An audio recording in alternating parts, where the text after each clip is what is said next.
edición matinal en esta jornada de lunes, 14 de diciembre del año 2020. Alexis Aveiro, ¿cómo estás? Buen día. ¿Cómo te va? Buenos días, el saludo cordial a vos y a todos los televidentes. 2 minutos pasaron de las 8 de la mañana, llegando ya a esta quincena, al mes de diciembre. Prácticamente nos restan días para terminar el año. Exactamente, 10 días ya para lo que va a ser Nochebuena, así que vamos a ir haciendo esa recta final de este año tan cargado, ¿eh? Bueno, vamos a hablar de muchas noticias, pero iniciemos con estos datos.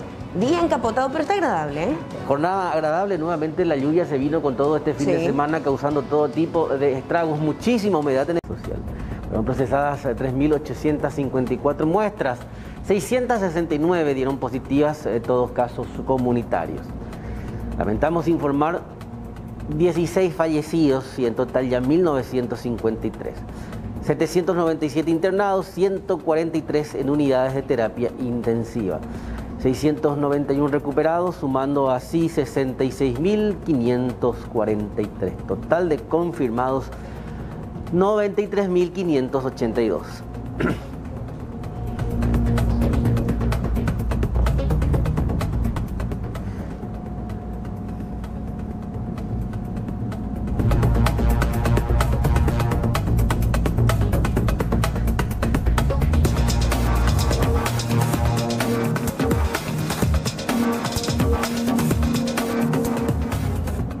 La discriminación por edad y sexo, datos de fallecidos discriminados por franjas etarias de 20 a 39 años, un caso, de 40 a 59 años, 3 de 60 años y más 12.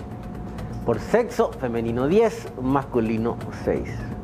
Procedencia Asunción Central, Alto Paraná, Itapúa y Embucú. Desde el Ministerio de Salud Pública y Bienestar Social expresamos nuestras sentidas condolencias, evidentemente el mensaje para las familias que perdieron a uno de sus integrantes por padecer de esta enfermedad.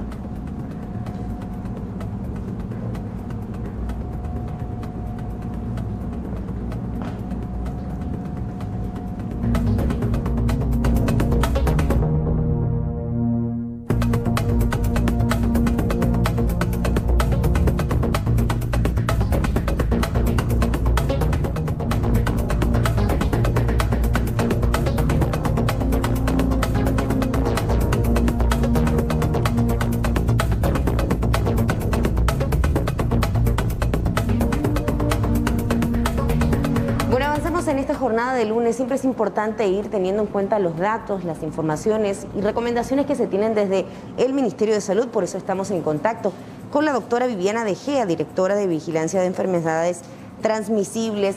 ¿Cómo le va, doctora? Buen día. ¿Qué tal? Buenos días, Sol. Buenos días, Alexis. Un gusto saludarles. Doctora, el uso correcto del tapabocas nuevamente entra en discusión, la calidad, el tiempo de exposición, quiénes deben usar un tipo específico de tapabocas y queremos evacuar todas las dudas a fin de siempre tener una información certera desde el Ministerio de Salud. Así es. Bien, nosotros un poco con la campaña de concienciación continua o capacitación continua, como quieran llamarle, hemos sacado un material que si bien ya lo teníamos conocidos todos desde el inicio de la pandemia prácticamente, sirve un poco para recordar en qué contextos usar uno u otro. También un poco justificado porque finalmente, después de meses de debate, la Organización Mundial de la Salud hizo un documento donde explica todo esto. La Organización Mundial de la Salud fue a lo mejor blanco de polémicas por el tema de que el tiempo en el que ellos sacan sus documentos tal vez no están acordes a lo que uno necesita de forma urgente. Pero la explicación de esto es que ellos lo que hacen es un análisis exhaustivo de todas las informaciones y todas las evidencias que hay en el momento. Entonces, nosotros un poco desde la Dirección General de Vigilancia de la Salud, lo que hicimos fue fortalecer o apoyar aún más esos conocimientos que ya se estaban impartiendo o esas capacitaciones o esas recomendaciones y sacamos un material nuevo y tal vez pareció como nuevo, pero realmente es un repaso de lo que veníamos hablando siempre. Entonces, aquí lo que nosotros hacemos es puntualizar que el tapabocas de tela, el que es reutilizable, debe ser utilizado por aquellas personas sanas que no tengan contacto en ninguna situación con personas enfermas. Sirve para dar una protección alrededor de un 50%. Obviamente no tiene las características que tiene una mascarilla quirúrgica, ¿sí? Ahora, ¿cuándo vamos a usar una mascarilla quirúrgica? Todos los profesionales de salud tienen que usar mínimamente una mascarilla quirúrgica, mínimamente. Y aquellas personas que van a acudir a una consulta, ya sea un consultorio externo o van a ir a una urgencia, a un hospital, se recomienda que para ese evento pasen por la farmacia y compren por lo menos 1 a 2 mascarillas quirúrgicas, que por suerte ya a esta altura del año el costo bajó en comparación con lo que era al inicio de la pandemia. Hablamos entonces, doctora, de esas mascarillas que son desechables, o sea, uno que vas a utilizar en esa oportunidad y luego ya la descartás. Exactamente, exactamente. Para tener esa en es cuenta, ¿no? Esa es la que nosotros le llamamos, bueno, la que se llama mascarilla quirúrgica, ¿verdad? Y se utiliza, como bien decís, es de un solo uso. Aproximadamente se puede utilizar durante 4 horas. Cuando se humedece ya pierde su poder de filtración y hay que cambiar. Por eso decía que cuando van a acudir a una consulta o a una urgencia, o ya sea como paciente o como acompañante, tienen que tener por lo menos un par de estas mascarillas. ¿Por qué? Porque el entorno de un hospital sí ya tiene un riesgo mayor de estar en contacto con personas enfermas, ¿sí? Ahora mismo en el país ya no tenemos ese escenario que teníamos en abril, mayo, que era muy difícil conseguir los insumos. Ahora mismo prácticamente en todas las farmacias hay disponibilidad de estas mascarillas quirúrgicas. Entonces, esas son las que protegen frente a una exposición directa al virus. Por eso digo, una persona que va a acudir a un hospital, más aún si tiene síntomas respiratorios, con más razón debe utilizar esa mascarilla, que es la que filtra realmente. Filtra del enfermo al sano y también a la inversa. Doctora, tengo entendido, y para hacer esto un poco más didáctico, ¿tiene usted una muestra ahí a mano? Sí, tengo una que además es muy simpática porque es con motivo navideño. Esta también es quirúrgica, ¿verdad? No sé si se va a ver bien. Sí, se ve perfecto. Pero aquí, esta es la mascarilla quirúrgica, se caracteriza porque tiene 3 capas. Una de ellas es impermeable, digamos, o sea que repele las gotitas. Así, al hacer así se nota que tiene 3 capas y tiene estos dobleces. Estos dobleces siempre tienen que estar para abajo, ¿sí?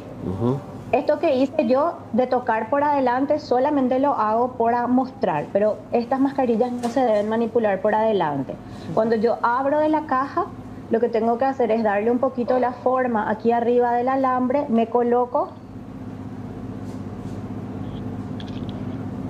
y ya manipulo solamente de los bordes, ¿sí? Así. Este es el uso correcto, se despliega hacia abajo. Y para retirar, siempre sacando de atrás hacia adelante y la desecho inmediatamente. Puedo tirar en una bolsita primero y luego en el basurero para también evitar contaminación, y después, posteriormente, ya me desinfecto con solución alcohólica o con agua y jabón, que es también bastante, o sea, las dos cosas son útiles. En el caso de la mascarilla de tela, se procede de la misma manera, solamente que como es reutilizable, tengo una bolsita conmigo, meto la mascarilla de tela ahí y cuando llego a mi domicilio, lavo con agua y jabón, pongo a secar y la puedo volver a utilizar al día siguiente. Con respecto al tiempo de uso de las mascarillas de tela, doctora, ¿tienen alguna especie de tipo límite? Bueno, puedes usarla hasta tantas oportunidades, o eso quizás a esta altura no se puede de alguna manera mencionar.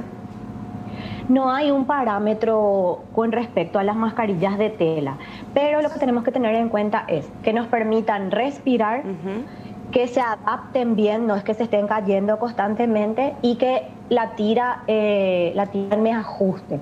Entonces, una vez que yo ya la lavé demasiadas veces y esto ya no ocurre, ya se cae, ya tengo que estar manipulando todo el tiempo, esa ya debo desechar y utilizar una y adquirir una nueva, ¿verdad?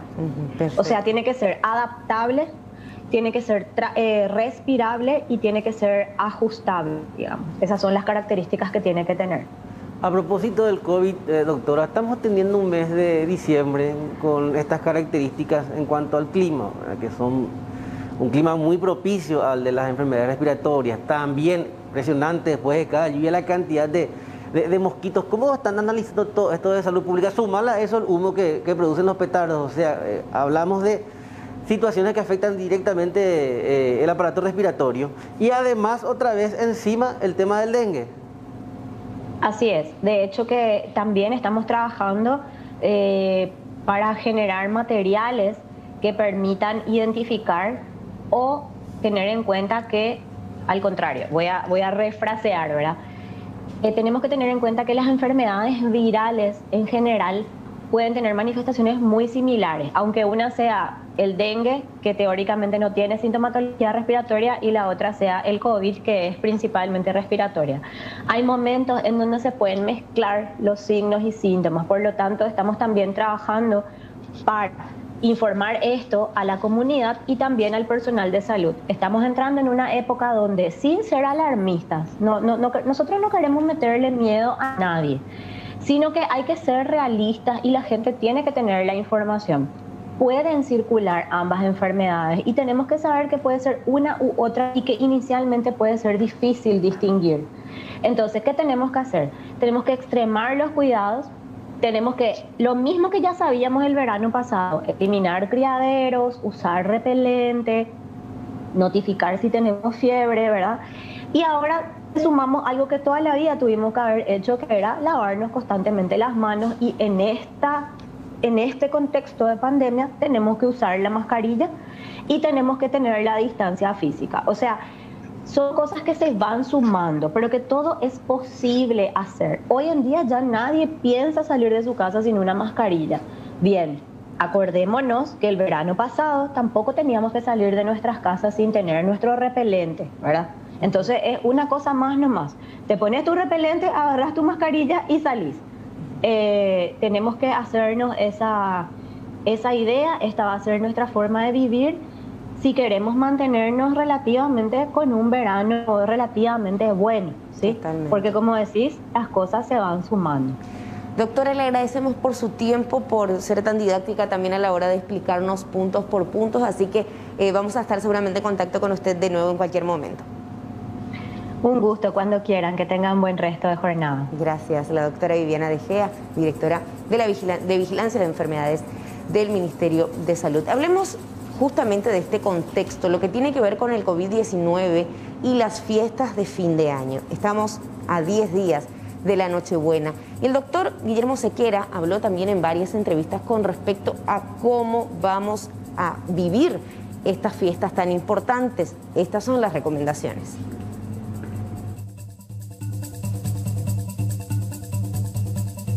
Uno, si va a visitar a los familiares del interior, más si va a ir a un lugar donde prácticamente hay menos riesgo que prácticamente en todo el país.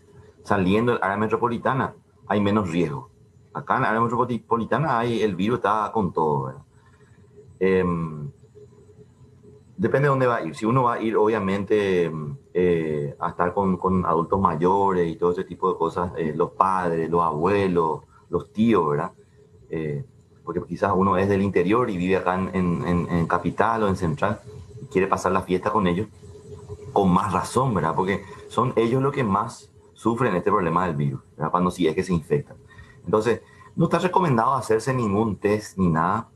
El test lo que te da es una falsa sensación de seguridad, porque vos te puedes hacer el test y te va a decir, bueno, ese día lo que no tenés, ¿verdad? Pero eso no quiere decir que en el día siguiente, los días siguientes, por ahí vos estás incubando nomás y el test nomás no pudo detectar.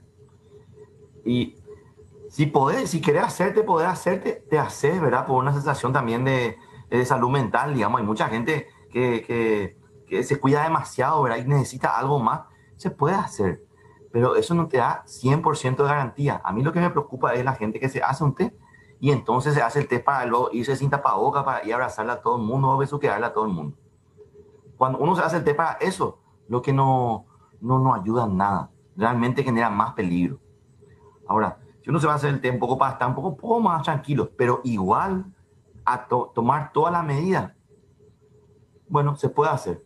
Yo no recomiendo, yo prefiero que vos te vayas y que tomes todas las medidas. ¿Qué podés hacer antes? Así un plus, digamos, ¿verdad? Por lo menos los últimos 7 días o 10 días antes de ir, ya está de no tener tanto contacto con tanta gente, de no tener tantas reuniones de fin de año, tantos encuentros. Puedes tener uno, pero ese uno cuídate, ¿verdad? Ese uno hacer al aire libre, ¿verdad? Ese uno trata de tener tapabocas. Y si está al aire libre sin tapabocas, por lo menos bien separado, ¿verdad? Y si te agarra la lluvia y no puedes estar al aire libre, bueno, abrí la ventana, prende tu ventilador, prende el aire, abrí tu ventana, tu puerta, ¿verdad? Y puedes sentarte en la sala, donde sea, pero con todo esto ventilado, de alguna manera que el aire circule y salga afuera, hacia afuera, ¿verdad? Entonces, si hay alguien enfermo, al eliminar las partículas, circula por el aire y sale hacia afuera, ¿verdad? Eso es lo importante. Antes, podés hacer 10 días antes eso. Y cuando llegás allá, obviamente no vas a poder abrazarla a todo el mundo, saludos japonés, lo ideal, ¿verdad? O como estamos saludando. Sí, si uno está haciendo una cuarentena espectacular, yo creo que tiene un poco más a su favor, digamos, para por lo menos un abracito. Pero hay que saber también cómo abrazar, Carlos. No es así nomás. No va a ser un abrazo como antes. Si el abrazo va a ser con alguien que es pequeño, le abrazamos de espalda, ¿sí? Y se pone de espalda nosotros a su espalda, y le abrazamos y le podemos besar su cabeza. Y al adulto mayor lo podemos saludar cuando estamos de frente, ¿verdad? Cada uno mira hacia otro lado y nos abrazamos. Acá la cabeza hacia ese lado y hacia este lado, ¿verdad? Y tratar de hablar lo menos. Con tapabocas lo ideal, ¿verdad? Así no le impregnamos, digamos. Pero le abrazamos un ratito, porque tenemos esa oportunidad por lo menos de sentir ese calor, ¿verdad? Que realmente los paraguayos a veces un poco necesitamos, ¿verdad? Y después también de este año tan duro. Pero que sea puntual. Tampoco está abrazando a todo el mundo, ¿verdad? A mí me preocupa también el tercer tiempo, los abrazos también ya son un poco más duran más tiempo, ¿verdad? Y por ahí ya estamos sin tapabocas. Por eso lo ideal es siempre cuidarse. Ayuda muchísimo a hacer una cuarentena antes de ir, ayuda muchísimo. Si no vas a hacer cuarentena, tener conciencia de no estar compartiendo con demasiada gente, cuídate. Si ya tienes síntomas, fulano, te dijeron ya, cuídate, a esa persona tiene que hacer cuarentena, cuidarse en el trabajo, entonces uno se va un poco más tranquilo y nos lleva a ese virus. A mí me preocupa muchísimo que nosotros de Asunción, de Central, de San Lorenzo de Luque, que son los lugares donde más virus, el 70%, uno nomás de cada 4 virus, de cada 4 positivos es de fuera del área metropolitana. 3 de cada 4 son de acá. Y acá vamos a llevar hacia el resto del país.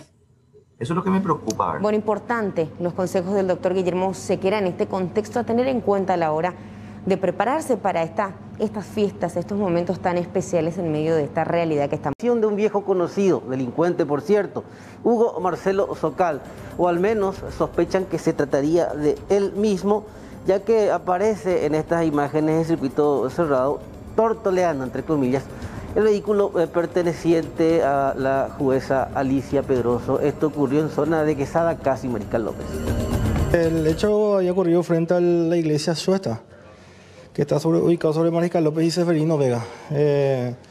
Según la víctima, había venido a la comisaría siendo las 13:15 aproximadamente. ¿Quién sería la víctima? Una señora de nombre Alicia Pedroso Berni, la jueza. Según manifestaciones de ella, había dejado estacionado su vehículo a las 11:30 horas aproximadamente, de donde descendió e ingresó a un local para realizar compras. Y posterior al lapso de 20 minutos sale con dirección a su vehículo y se percata de que tiene la rotura de una de las ventanillas del lado trasero, de cuyo interior se sustrajo una mochila en cuyo tenía su billetera con documentos personales y la suma de 6 millones de guaraníes aproximado. Bueno, vamos a hablar de la historia de Mauro Sánchez. Hace 2 años atrás, él fue víctima de un terrible accidente de tránsito provocado por una persona que estaba totalmente ebria al volante. Como consecuencia, él quedó con gran parte del cuerpo con secuelas, sin movilidad incluso. A través de sus redes sociales, él pide crear conciencia a los conductores y también, por supuesto, que esto no se repita.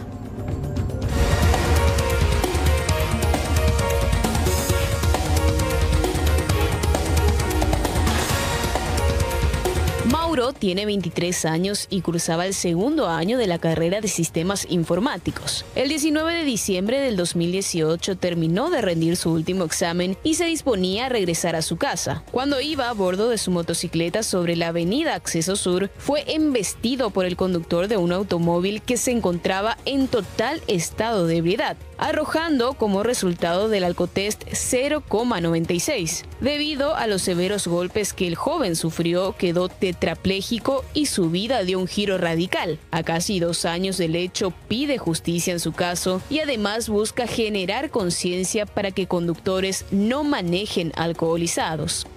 Desde ese momento yo perdí sensibilidad y movimiento del cuello para abajo y me quedé en ese estado. Me estoy recuperando de a poquito, puedo mover ahora los brazos, pero no las manos, y de piernas y eso nada. ¿El vehículo te chocó por atrás? Sí, yo iba en moto y la persona me llegó totalmente de frente. Yo caí por su vehículo, reboté por el vehículo de enfrente y luego me caí al suelo.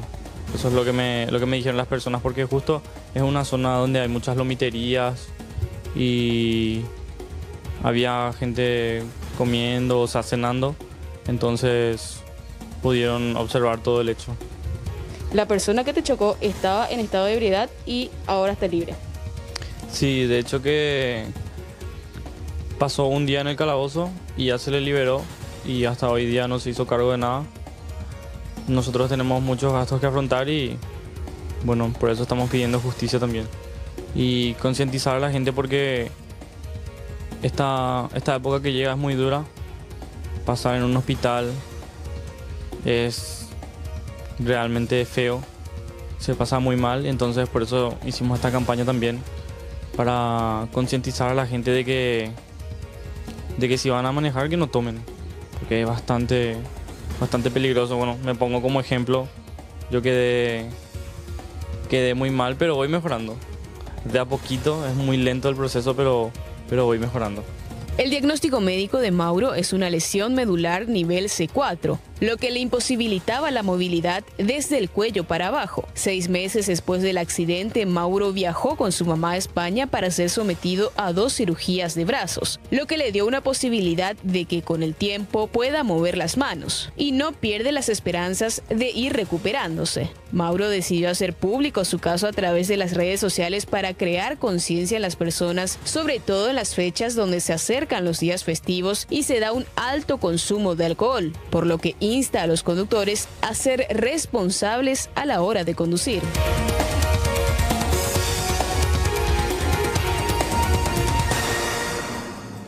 Cambiamos de tema, hablamos ahora del caso Bianca. Ustedes recordarán, cerrábamos la semana pasada con una medida de fuerza establecida por sus padres a fin de que el ministerio pueda finalmente encaminar por sobre todo a el hecho de que ella pueda recibir su medicación. Exactamente. Finalmente, ya para el fin de semana, el Ministerio de Salud dio a conocer que además del apoyo logístico en el caso de Bianca, también ayudará económicamente para completar el monto necesario y así ella pueda acceder a ese medicamento.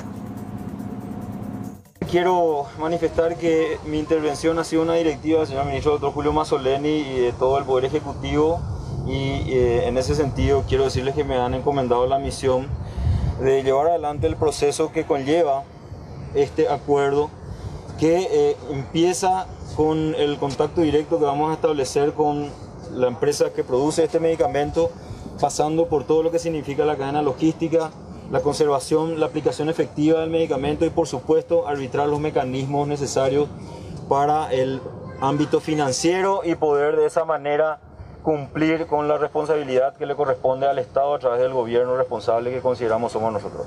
Como pediatra les puedo decir lo siguiente: nuestra consigna es salvar la vida. 1 minuto de vida vale la pena, así como 30, 40, 50, 60 años. José, ya tienen un plazo para... Ellos tienen que cumplir antes de que Bianca cumpla 2 años. Eso es lo que tienen que hacer. Todavía no hay plazo. Tienen los procesos y ellos se comprometen a cumplir todo el proceso antes de que Bianca cumpla 2 años. ¿Compromisos por escrito? Compromisos por escrito, que nosotros vamos a estar velando de que los procesos se hagan en tiempo y forma también, que no se dilate.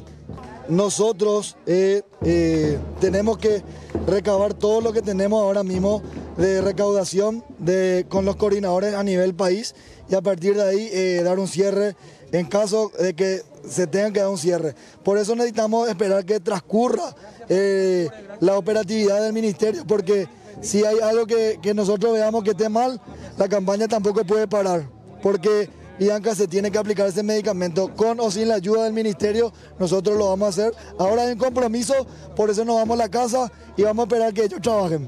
Muchas gracias. Aunque ni yo creo, a veces me estoy sin palabras. Parece que estoy todavía asimilando tanto desgaste físico y emocional de 1 año y medio del diagnóstico de Bianca. Hasta siento que no disfruté todavía de mi bebé.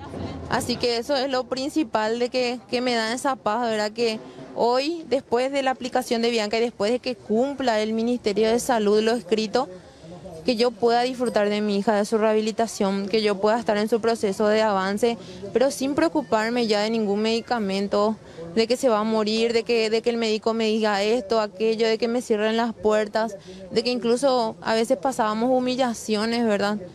Entonces, y no, ¿para qué ir lejos? Mendigar realmente lo que a Bianca le correspondía por derecho, así que hoy por hoy lo principal es disfrutar de ella y estoy sintiendo paz en mi corazón por fin.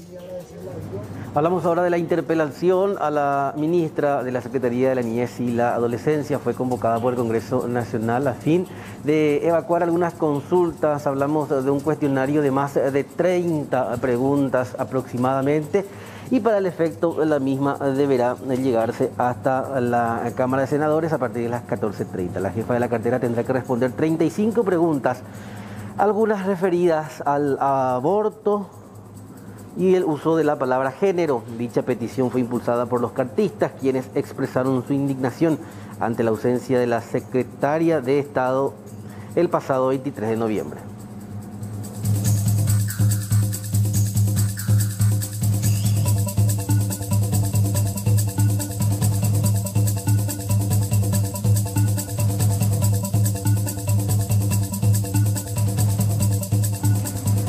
Bueno, en esta mañana de lunes se supone que hace minutos nada más inició este proceso que tiene que ver con el desarrollo del juicio oral caso audios filtrados que involucran a los acusados por asociación criminal y tráfico de influencias.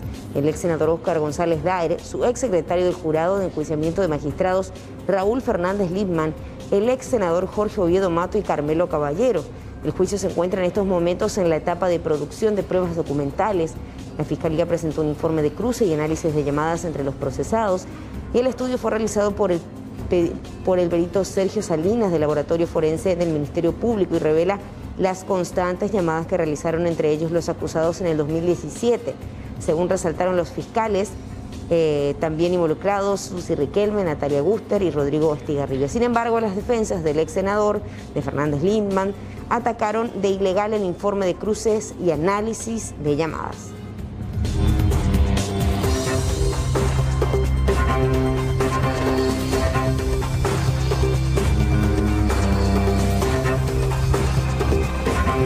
Hablamos ahora de que esta semana culmina la veda pesquera en aguas compartidas con la Argentina.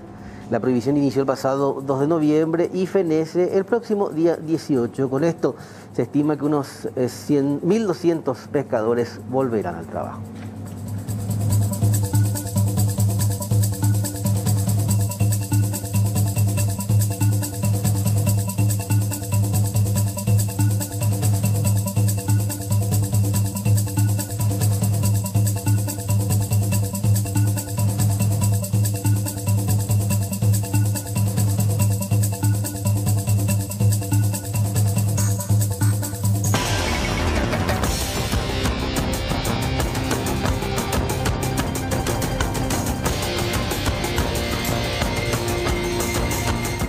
Un nuevo caso terrible. Estamos con novedades con Judith Colexa. Vamos hasta la ciudad de Piribebuy. Judith.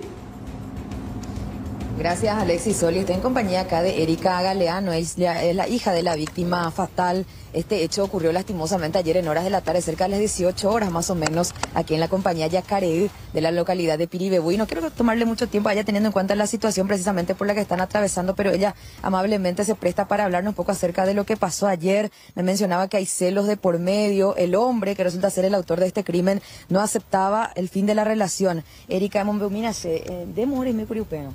Soy me quería rollo YouTube. No, ni me llegó a ver. Se la visión de ese tía. Ahí se ve, oye, poman de tu ayuda, malan de su veja. Se upa guarda ya, yo me la oa.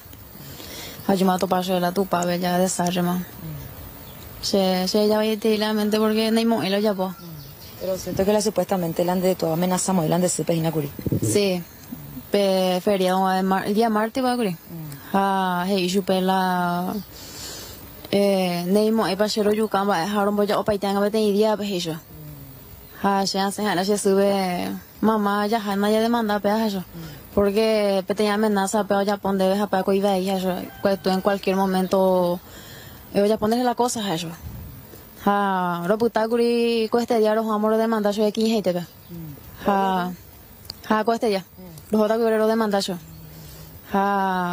Se ha pon du yo coge porque se siempre hay pie. Sí, mamá pie. La llave sai. Ahí se ando muy de sorpresa y tomamos en la hoja pues ya puedo hacer la cosa y gusto pues jugar. ¿Será que no enteré la PNP denuncia taja super guri? No enteré. Porque ore lo van de cuau que. Pero la mamburete y coco había allá de tua. No, 3 casas haben de cojo. Ya abuela roba. ¿Hace cuánto tiempo la amenazaba o vuelan de ser? Siempre vende para y hoy en día y que a 4 personas de que. ¿Hace cuánto tiempo morí ya hijo? El 10 de noviembre ya por un año. Vuelan de su pico güey como hay la otra pareja para güey a ver la. Oye por vamos guri. Una semana vamos y cuál pues huye la pequeña caria pues papá miércoles cuál y cuál. Ni enteramos a mamá tipo te mandé va a ver gente no yo no más bien ahí. Pero hijo ya puedo hacer la cosa.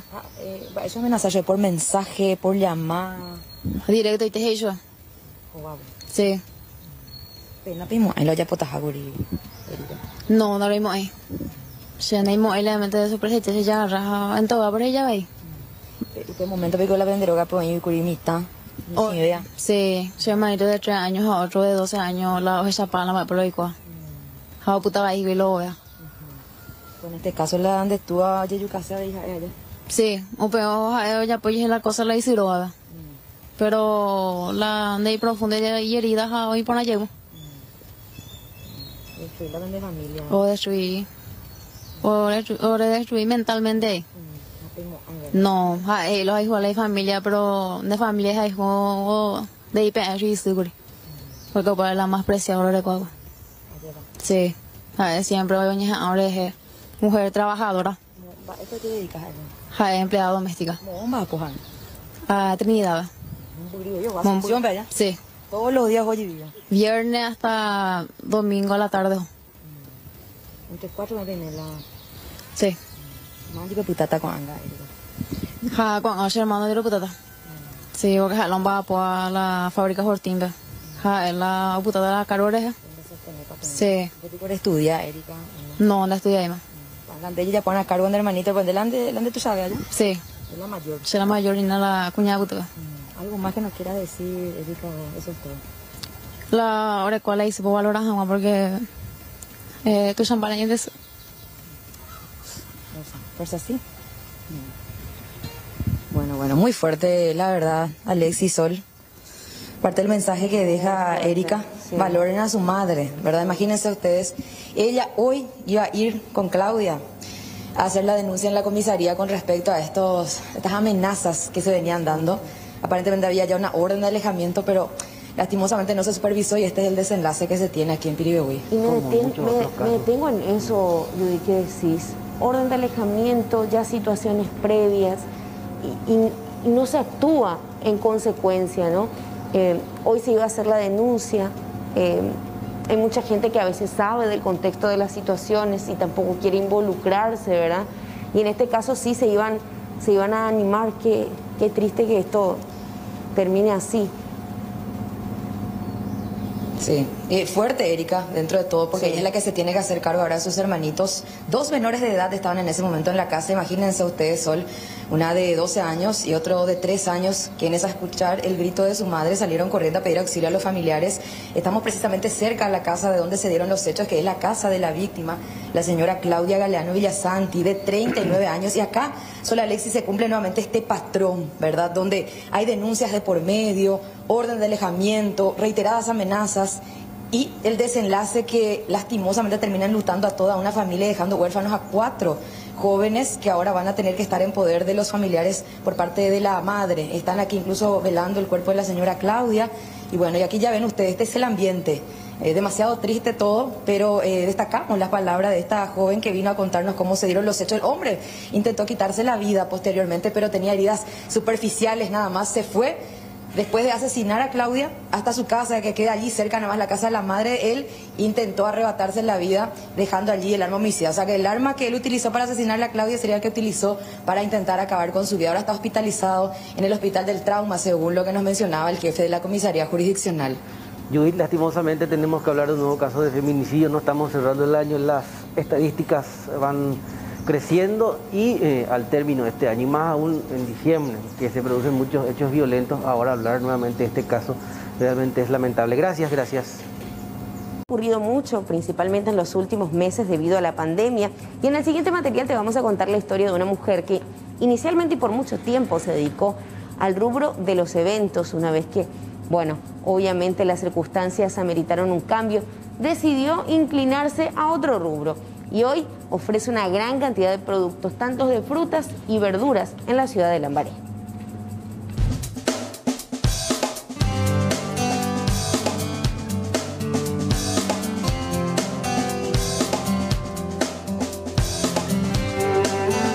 Soledad Cantero es una de las tantas en el rubro de eventos. Esta mujer junto con su familia trabajaba como wedding planner, haciendo también alquileres de algunos utensilios para eventos sociales.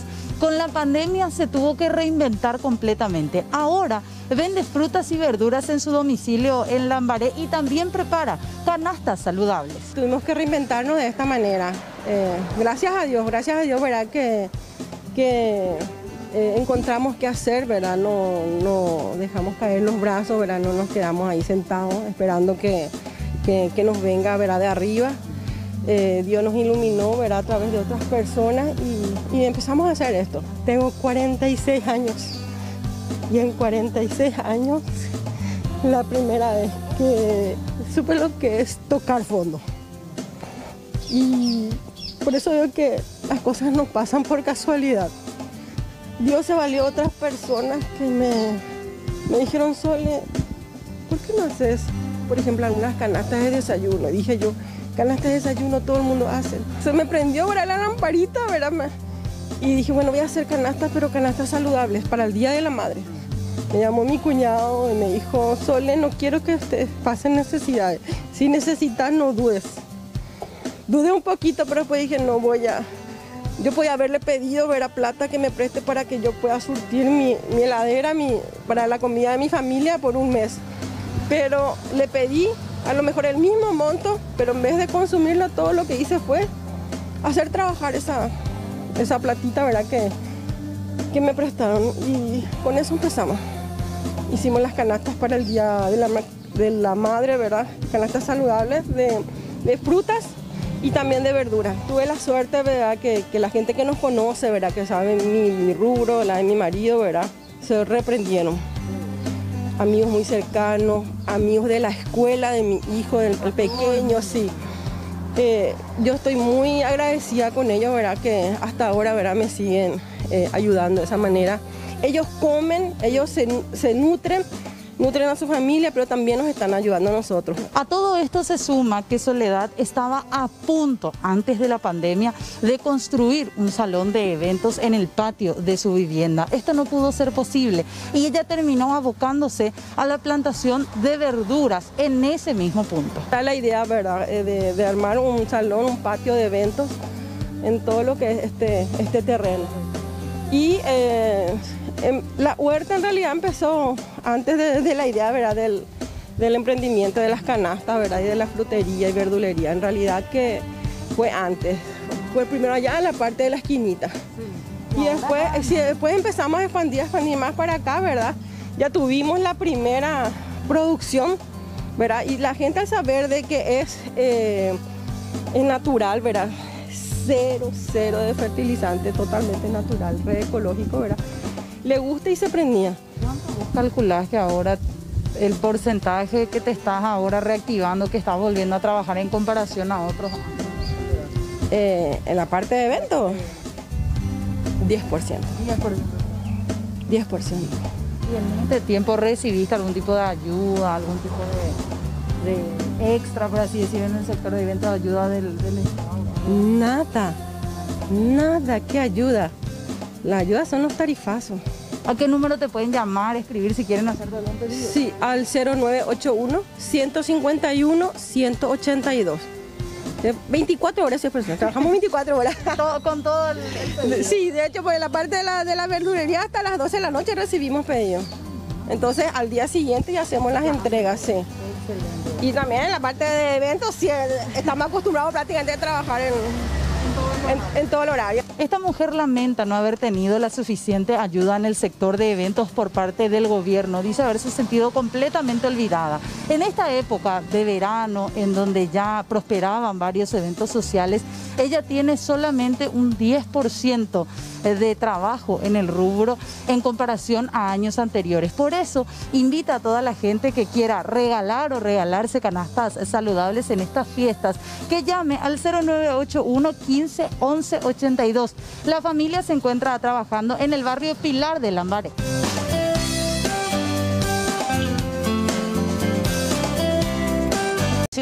Del IPS, hablamos de Pedro Halley, habló con respecto a la situación de los suspendidos, ¿sí? Y cómo será el pago de compensación económica complementaria para los trabajadores que fueron suspendidos durante la pandemia. Según Halley, solo se necesita el decreto del Poder Ejecutivo que deberá reglamentar el pago, que podría darse esta semana o la próxima. 240 son los días que hay en 8 meses, sí, que es el año pandémico, digamos. De esa operación sale el monto de tu aguinaldo. Sí, si hablamos por día, para que la gente también sea un poquito más práctico, ¿cuánto abarcaría un día entonces? ¿Cuántos guaraníes? Bueno, un día valdría algo así como 4.500 guaraníes. Esa es la otra forma de calcular. Claro. Tenés que hacer, por ejemplo, estuve suspendido 93 días. Entonces hace 93 por 4.500. Y ahí te sale el monto del aguinaldo, entre comillas, que IPS te va a pagar complementariamente al aguinaldo que te corresponda de tu empleador.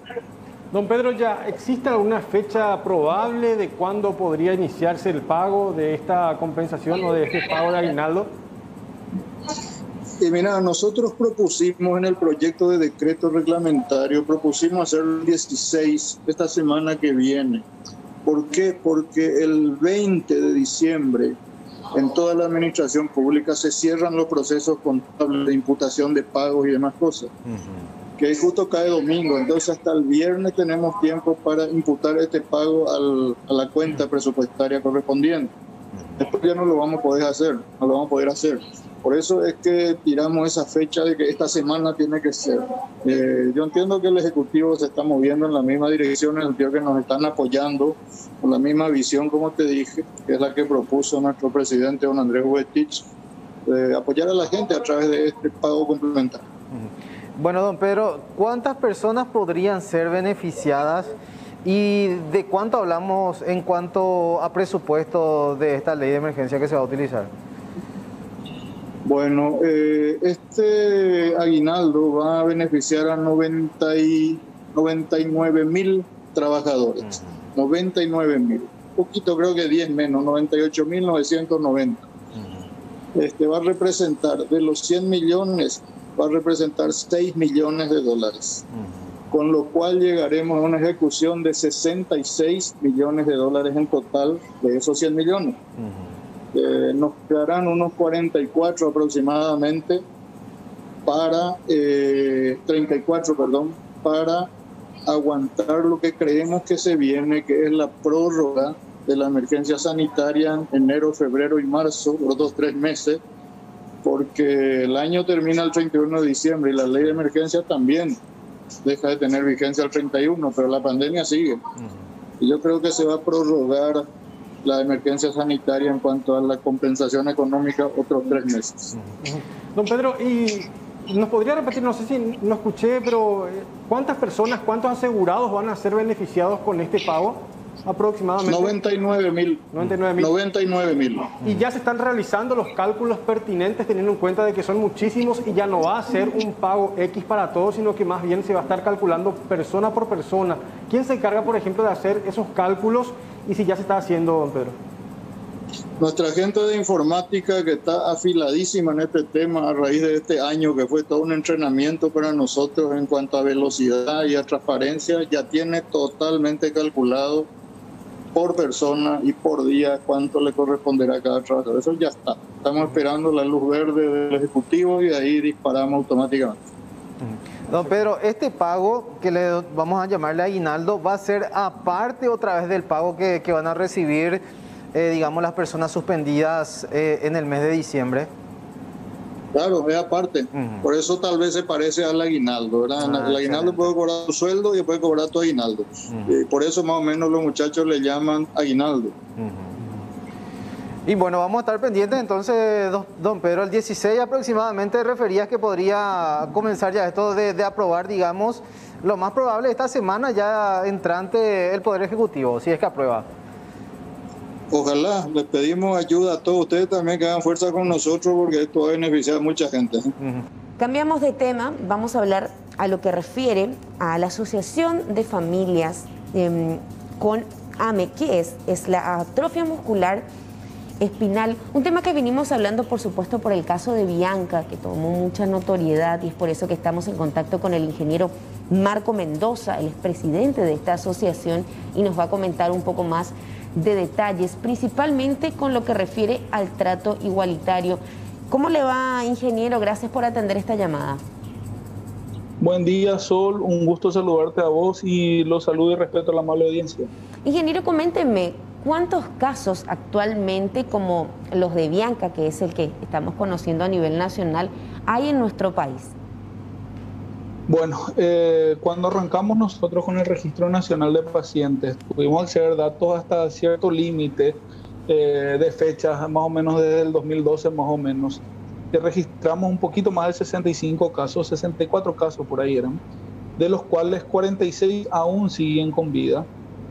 46 aún siguen con vida y hay 2 casos sospechosos más hoy que esperan confirmación genética a través de un estudio que no se hace acá, que se toma la muestra acá en un laboratorio privado, la toma, la envía al extranjero y la traen y es bastante costoso.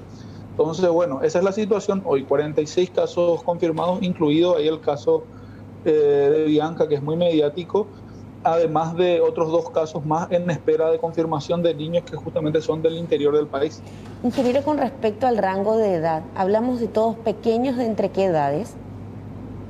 Bueno, la atrofia muscular espinal pues se presenta de acuerdo a su gravedad a más temprana o más tardía edad. En nuestro Registro Nacional de Pacientes tenemos 4 personas que son mayores de 18 años que padecen de atrofia muscular espinal en su forma más leve. Pero si hablamos estadísticamente, o sea, la mayoría de los niños que ya han fallecido a consecuencia de esta enfermedad son niños menores de 2 años y la mayoría de los niños que se encuentran con vida aún son niños en un rango de edad de entre 2 y 6, 7 años de edad. Cuando hablan del trato igualitario, ingeniero, coméntenos cuál es la postura que también ustedes tienen como asociación, cómo se vieron acompañadas o sin ningún tipo de acompañamiento por parte del Ministerio de Salud en estos últimos tiempos.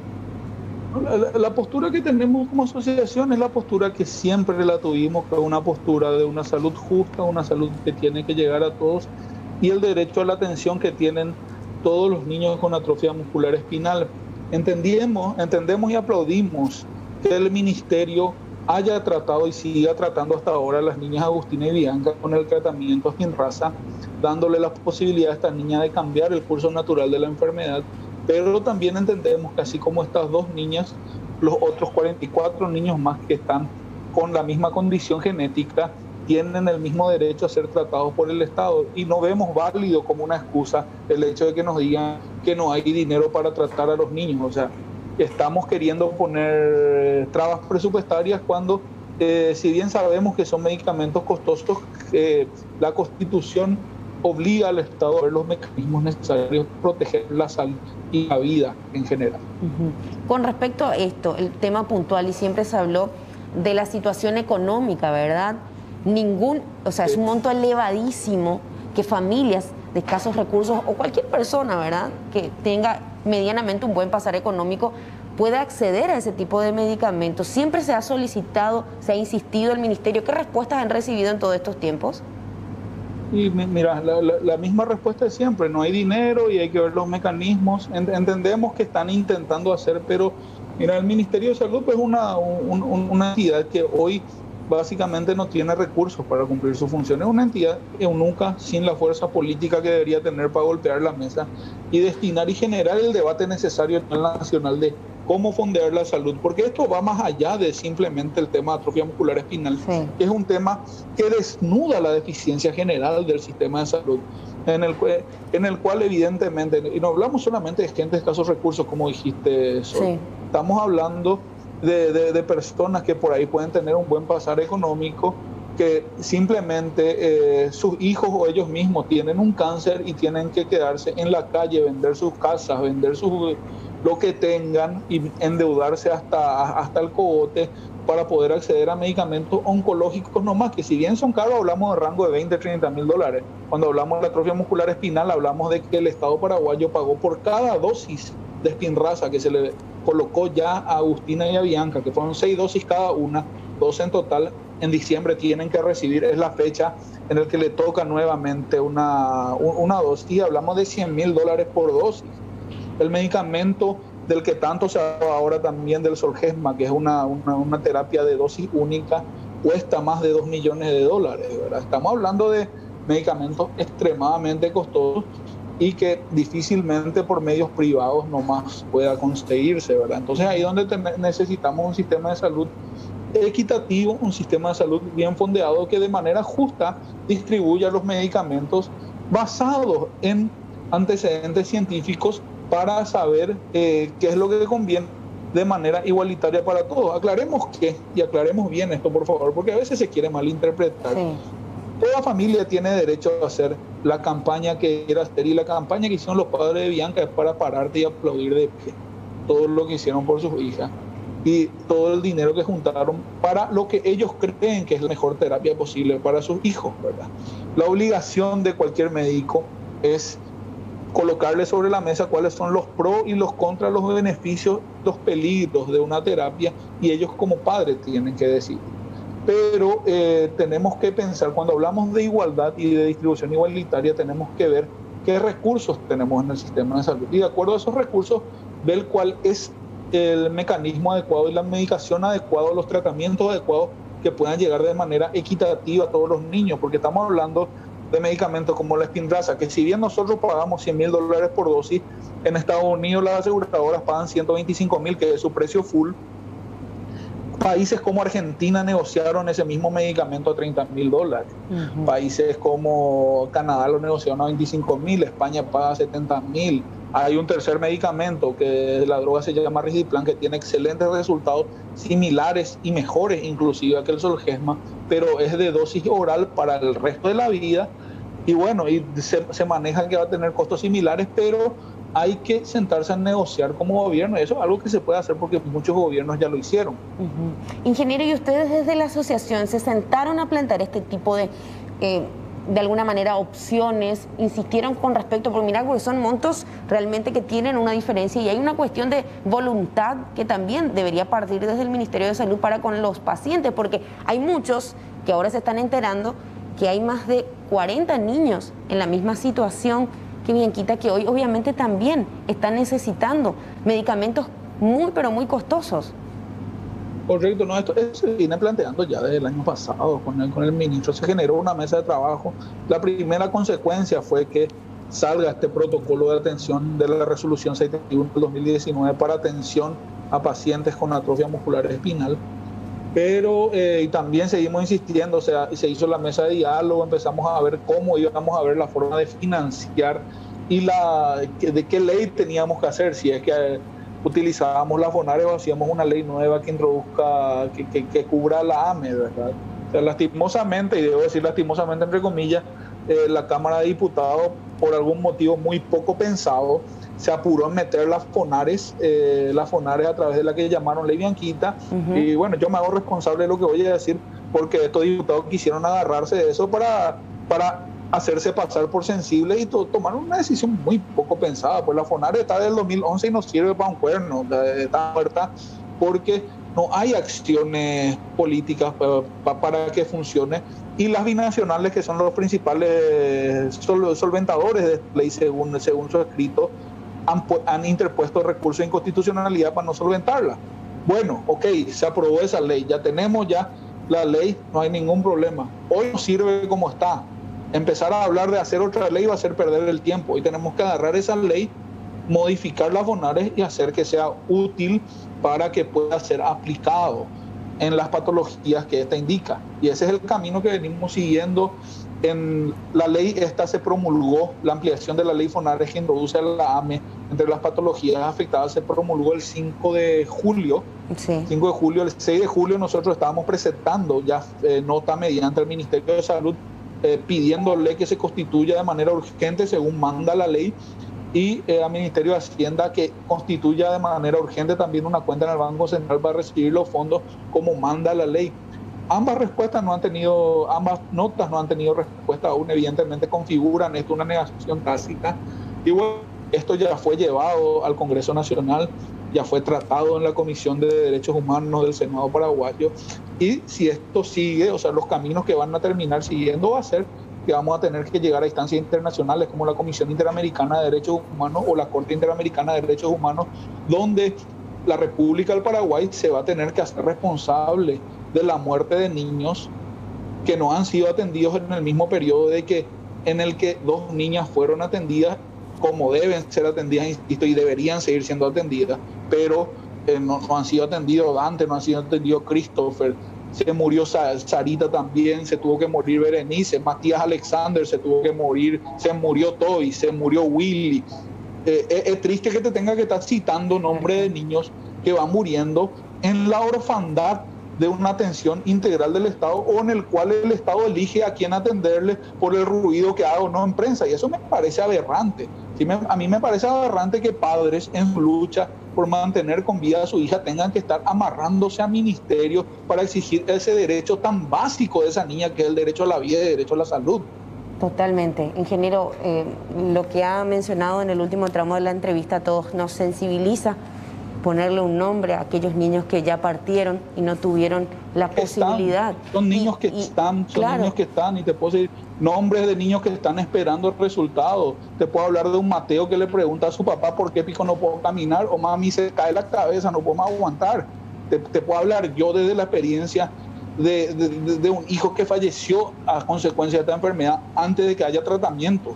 Y ese dolor con el que aprendes a vivir es un dolor que te va a acompañar el resto de tu vida, y es un dolor que no quieres que ninguna familia pase más, por el simple hecho de que hoy existen 3 opciones terapéuticas para poder atender a estos niños. Y si tenemos la suficiente coherencia política, si tenemos la suficiente coherencia técnica, podemos sentarnos a hablar con los laboratorios y llegar a un número adecuado que pueda ser cubierto por el sistema de salud, y empecemos a trabajar en programas para reducir la cantidad de aparición de casos de AME, porque esto se puede hacer también a través de un buen catastro, de modo a poder asistir a las familias que tienen antecedentes de esto. Totalmente. Ingeniero, gracias por su tiempo. Vamos a seguir charlando con usted. Y este es un debate que a partir de ahora se instala en la sociedad, y es, creo que también lo positivo, hacer ruido, que la gente se involucre, porque esto es un caso y estamos hablando de este tipo de patología en general, pero lo decías, nuestro sistema sanitario no responde en muchísimos otros casos también, que a veces decimos son menos complejos, no tenemos una jeringa, no tenemos ningún tipo de medicamentos a veces nosotros al llegar a cualquier centro asistencial. Entonces, cuando hablamos de estos casos dimensionamos que el problema es mucho, mucho más grande. Gracias por su tiempo. Sí.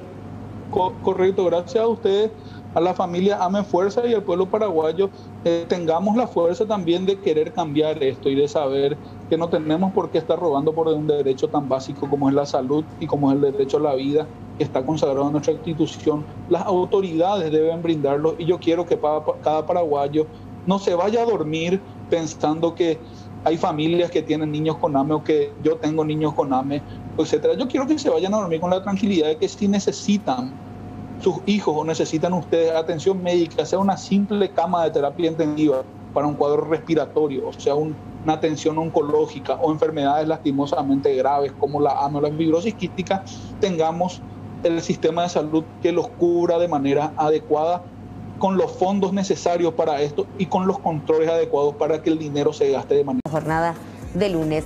Bueno, estábamos hablando de deportes con el querido Martín Fernández y queríamos saber cómo queda la tabla de posiciones, qué es lo que se viene más adelante, Martín. Bueno, te voy a mostrar un panorama ya prácticamente claro en relación al torneo clausura.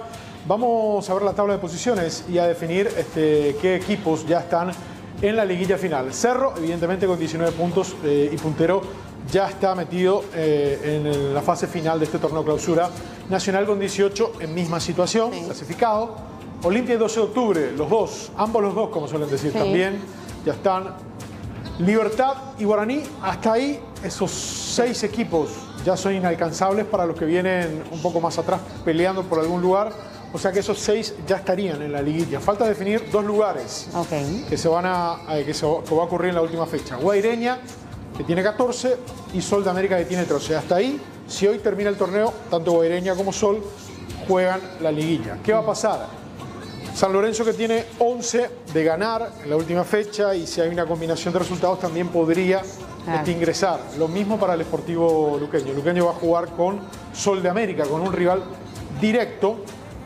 Entonces, estas son las probabilidades que se van a definir el próximo fin de semana de cara a lo que será la liguilla final, que se va a disputar cuartos de final, semifinal y final a un partido único. No va a haber ida y vuelta, y ya en breve vamos a tener, o a fin de año, prácticamente 30 de diciembre, tendremos el nuevo campeón del torneo clausura. Perfecto, gracias Martín. Dale. Vamos a estar hablando también de deportes más adelante. Bueno, vamos a hablar de más información. Estamos con Blanca López trabajando en vivo desde la Dirección de Hechos Punibles para hablarnos de novedades. Blanca, ¿cómo estás? Buen día. Asimismo, Sol, estamos en el Departamento de Investigación de Delitos. Bueno, este fin de semana nos sorprendimos con una mega incautación de precursores de cocaína. ¿Qué quiere decir precursores de cocaína? Son los químicos que se utilizan para la elaboración del clorhidrato de cocaína. Y estamos hablando de una de las incautaciones más grandes en lo que va del año en materia de precursores, comisario.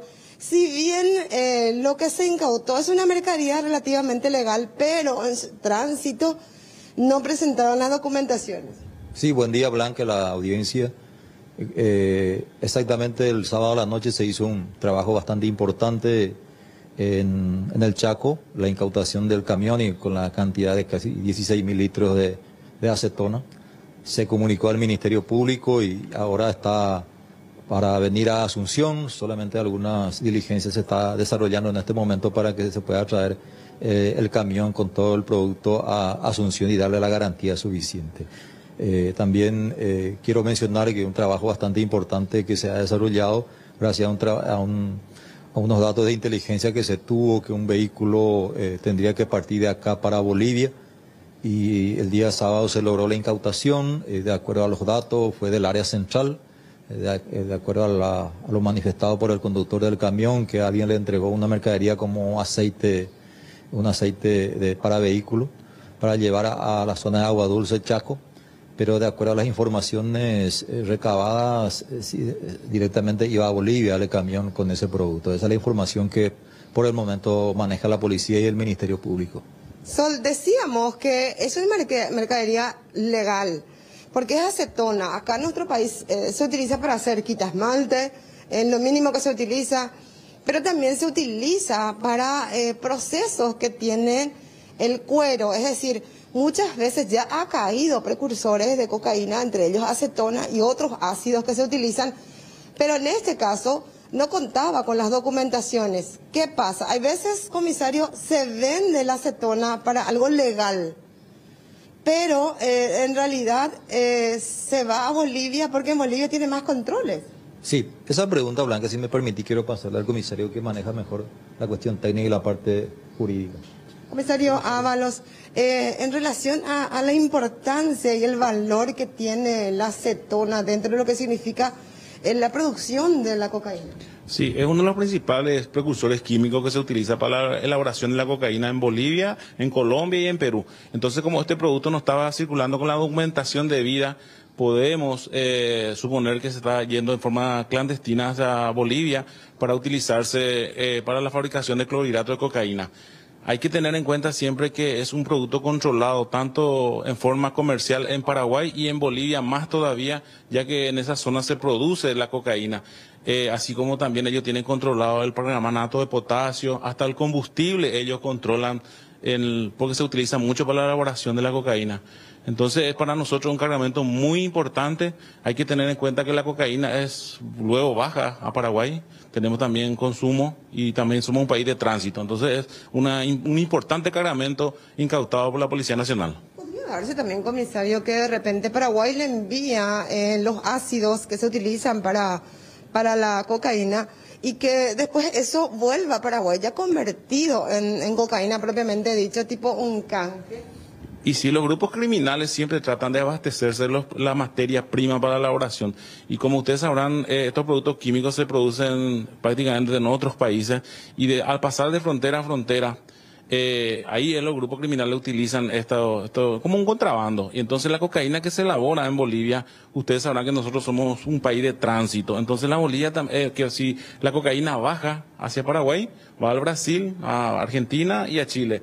Pero la cocaína baja y va a Europa también. Entonces es un elemento fundamental para la elaboración de la cocaína. Bueno, y recordemos que la Secretaría Nacional Antidrogas es la encargada de controlar quién importa este tipo de productos y también el traslado tiene que ser verificado. En este caso está de cerca el caso de Bianca. Nata Cáceres este lunes, por supuesto, también acompañando la información. Nata, ¿cómo estás? Buen día. Buen día, Sol, el saludo cordial para todos los televidentes. Bueno, recordemos que el día viernes, en horas de la mañana, ya los padres de Bianca se encadenaban aquí en la explanada del Ministerio de Salud, exigiendo justamente al ministro Julio Mazzoleni que agilice los trámites, que se haga responsable también como ministerio para poder completar la suma de dinero que falta en la campaña. Justamente Todos Somos Bianca, para poder comprar el medicamento que ellos requieren para el tratamiento. Al día siguiente, en horas de la tarde, mejor dicho, el ministro Julio Mazzoleni descendió a conversar con ellos y luego el viceministro, donde inclusive en un momento dado presentaron un documento donde pedían a los padres de Bianca que firmen la conformidad. En este documento del Ministerio de Salud referían que el ministerio iba a cumplir con parte justamente del dinero que falta para poder solventar, digamos, este medicamento que se tiene que traer del exterior. Sin embargo, no especificaba el monto y aclaraba que dependiendo también de la disponibilidad del Ministerio de Salud. Por lo tanto, los padres no firmaron ese documento. Hoy a las 9:30 hay una nueva convocatoria de los padres de Bianca, médicos de cabecera, médicos tratantes de Bianca, ya van a conformar una mesa técnica en el Ministerio de Salud, porque recordemos que se va a hacer una evaluación nueva por parte del Comité Ético también y los médicos tratantes, digo bien, para ver si es que ella cumple todos los requisitos para poder ver si accede al programa justamente del laboratorio que fabrica la vacuna, o de lo contrario si van a ver la forma para poder completar el dinero y así comprar también esta vacuna que requiere Bianca para su tratamiento. Así que de momento los padres ingresaron ya adentro. En instantes más estaría desarrollándose ya lo que es esta conformación de la mesa técnica, y una vez que culmine nosotros vamos a acceder también a una entrevista con los padres para ver qué novedades y qué avances hay al respecto en todo este caso, Sol. Perfecto, Nata, perfecto. Vamos a volver contigo una vez culmine esta importante reunión. Muchas gracias. Hasta luego. Bueno, vamos a hablar de la situación de la epidemia en nuestro país de COVID-19, pero centrándonos en uno de los puntos que al inicio fue el epicentro, de alguna manera la comunidad que sufrió la primera ola. Hablamos del Alto Paraná, así que vamos a ir actualizando la situación. Estamos en contacto vía Zoom con la doctora Idalia Medina, ella es de la Asociación de Médicos del Alto Paraná, así que le agradecemos su tiempo. Doctora, ¿cómo está? Buen día. Hola, muy buenos días, ¿cómo están? Muy buenos días a toda la audiencia. Bueno, decíamos, el momento complicado, inicio de la pandemia, se centraba ahí en el Alto Paraná, pero ahora, en este último tiempo del año 2020, ¿cuál es el panorama? ¿Cuál es la situación en ese punto del país, doctora? Mira, en realidad acá empieza otra vez a preocuparnos, ¿verdad? Porque empiezan a aumentar los casos, empiezan a aumentar los pacientes graves que ingresan a terapia intensiva, también empiezan a aumentar los casos de internados, ¿verdad? Entonces, y también empiezan a aparecer las reinfecciones, inclusive entre personal de blanco, ¿verdad? Eso es algo que nos preocupa demasiado. Este fin de semana, en la madrugada de ayer, nomás le pedimos a una compañera de trabajo, que es una licenciada en enfermería, y bueno, ella ya estuvo contagiada con el virus en agosto, y bueno, prácticamente 3 meses y medio, casi 4, se volvió a infectar, y esta vez ya de una forma más grave, y lastimosamente no pudo resistir, y bueno, el desenlace fue lo que menos esperábamos, y lastimosamente falleció. Doctora, nos centramos en esto último que usted menciona, porque la verdad que el caso tomó notoriedad y de alguna manera llama a la conciencia de toda la ciudadanía. ¿Por qué? Porque sigue, no sé por qué, habiendo en el ambiente esa sensación de aquellos que ya pasaron por la patología, que ya tuvieron COVID-19, se relajan, andan como si fuera que nada más le puede ocurrir. Pero hay ejemplos como este que llaman muchísimo la atención. Todo esto está en estudio igual, doctora. Sí, de hecho que sí, que no hay nada, por eso hasta el momento prácticamente 1 año de haber aparecido en todo el mundo el primer caso, ¿verdad? O sea, hasta ahora todo muy incierto, nadie puede decir, bueno, cuánto tiempo dura, digamos, el anticuerpo también, si desarrollamos o no, si se tiene que estudiar más profundamente esto o no, ¿verdad? Entonces acá en el Alto Paraná se estuvo estudiando cero prevalencia, ¿verdad? de la enfermedad, para ver si realmente aquellas personas que tuvieron o se infectaron con el virus, si se quedan con el anticuerpo y por cuánto tiempo, ¿verdad? Hay algunos que no desarrollan, hay algunos que se realizan su análisis de sangre y no desarrollan anticuerpos, entonces esas personas van a volver a infectarse con el virus, ¿verdad? Entonces hay que tener mucho cuidado con eso también. Y esto que la gente dice, no, probablemente yo ya tuve y fue algo más leve, y estamos viendo que las personas ahora recién se puede ver, no podemos agarrar con 2 o 3 casos y decir, bueno, va a ser así para todos, ¿verdad? Pero llama la atención de lo que ocurrió, y no solamente de ella, sino que tenemos otros colegas que también ya tuvieron en su momento y ahora se volvieron a reinfectar, y le da un poco más fuerte, grave, ¿verdad? Ya no es el asintomático o una patología menos leve, ¿verdad? De lo que tuvo, al contrario, cada vez van apareciendo sintomatologías más fuertes, ¿verdad? O sea, que empieza a agravarse la patología en sí, ¿verdad? De acuerdo mucho también, o sea, tiene mucha relación, digamos, con la patología de base que vaya a tener esa paciente, ¿verdad? Sabemos bien que las personas que están con sobrepeso o personas obesas son los que más están sufriendo con esto, ¿verdad? Y sufriendo de la forma leve, la forma grave, perdón, ¿verdad? Entonces esa es la situación que hoy en día estamos viviendo aquí. Doctora, con respecto al caso de esta enfermera, ella era una persona relativamente joven, en realidad 37 años, tenía alguna otra patología. ¿Cómo fue su caso? Porque lo dicen ustedes hablan ya de una reinfección efectivamente. ¿Qué nos puede comentar? Ya una persona, bueno, como decís, 37 años, sí, en realidad ella estaba con sobrepeso, ¿verdad? Entonces eso es lo que ella tenía, ¿verdad? En contra. Ahora no era diabética, no era hipertensa, bueno, como yo siempre digo, la obesidad o el exceso de peso de las personas también, y que se contagia con este virus, entonces estamos viendo que lastimosamente tienen un desenlace no muy bueno, ¿verdad? La mayoría ingresan a terapia intensiva y la mayoría no salen de la terapia intensiva con vida, ¿verdad? Entonces, eso es lo que hay que recalcar en esta patología, ¿verdad? Y aparte el daño pulmonar que tuvo también fue bastante más severo, ¿verdad? Entonces, todo eso va complicando más también.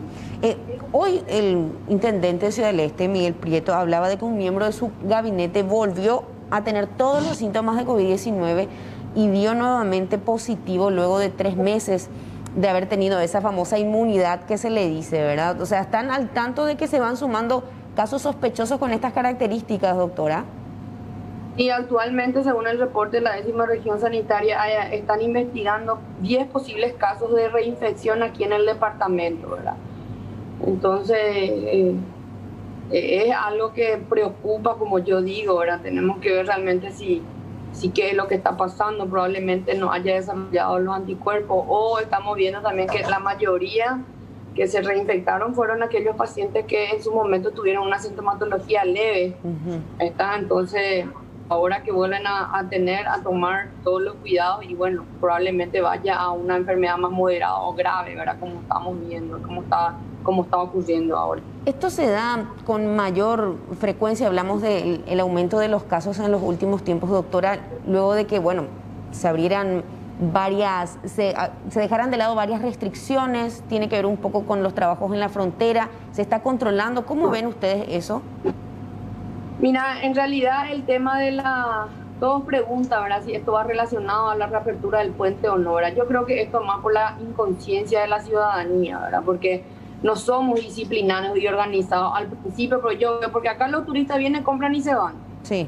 Pero nosotros nos quedamos, ¿verdad? Entonces todo depende de nosotros, porque si yo me voy y trabajo en el microcentro o lo que sea, ¿verdad? Yo me voy y me tengo que higienizar cuando llego a mi casa y bueno, y estar allí, pero la gente ahora se va a jugar su piqui volley, se va a jugar su partido de fútbol y hace su tercer tiempo en el fin de semana. Ahora el tema de los balnearios, por más de que no estén habilitados, igual la gente se va y bueno, no se toma todas las medidas de precauciones necesarias, ¿verdad? Entonces ahí está el problema. Hay mayor circulación de personas, por ende va a haber mayor circulación del virus también, ¿verdad? Entonces vamos llevando de lugares donde nos vamos. Lastimosamente, nuestro vecino acá, Foz de Iguazú, diariamente los casos van aumentando, porque ¿qué es lo que ocurre ahí? Como es un punto turístico, los turistas que vienen de diferentes puntos también del departamento, de la zona, digamos, de Brasil, vienen y se quedan allí. Entonces ahí, claro, en los casos de Foz van 200, 250 casos por día. Ahora imagínate que Foz de Iguazú es más pequeño en cuanto hablando a población, entonces que Ciudad del Este mismo. Ciudad del Este tiene 330.000 habitantes y Foz de Iguazú tiene 270.000, y los casos de Foz de Iguazú ni se comparan lo que es acá en Ciudad del Este. Tienen la tasa mucho más elevada de infectados, de pacientes en terapia y también pacientes internados, ¿verdad? Ellos al principio quisieron atribuir a la reapertura del puente, pero la realidad nuestra era diferente, ¿verdad? Pero ¿por qué se da? Y ahí tenemos que tener ejemplo de Foz, porque ellos al principio, hace 1 mes y medio, inclusive más, ellos empezaron a tener prácticamente un relajamiento generalizado, ya nadie respetaba nada. Restaurantes, los pubs, todo ya prácticamente liberado, sí. Y ahora ellos están sufriendo las consecuencias de esto, ¿verdad? Entonces nosotros tenemos que ya desde ahora tratar de ver y frenar esta situación, porque no vamos a poder contener si esto continúa, ¿verdad? Principalmente los fines de semana, y en esta fiesta yo creo que tiene que haber una cuarentena total, y porque así no vamos a poder. La gente igual sale, coimea nomás. Y bueno, y dice, pero esto es, si hay una restricción, la gente va a coimear. Y bueno, el que sale, lastimosamente, si no es permitido salir y se va y le agarran, es porque justamente está haciendo algo indebido también, ¿verdad? Doctora, entonces, me quedo con esa frase que usted dice. Desde su punto de vista, en las fiestas, ¿debería haber una medida más restrictiva en el Alto Paraná, por lo menos, que es su zona donde usted está? En todo el país, no solamente acá en el departamento, ¿verdad? Porque en todo el país está así, Capital y Asunción tampoco están bajando las cifras, al contrario, hace 3 meses que están con esta situación y todavía no lo pueden contener.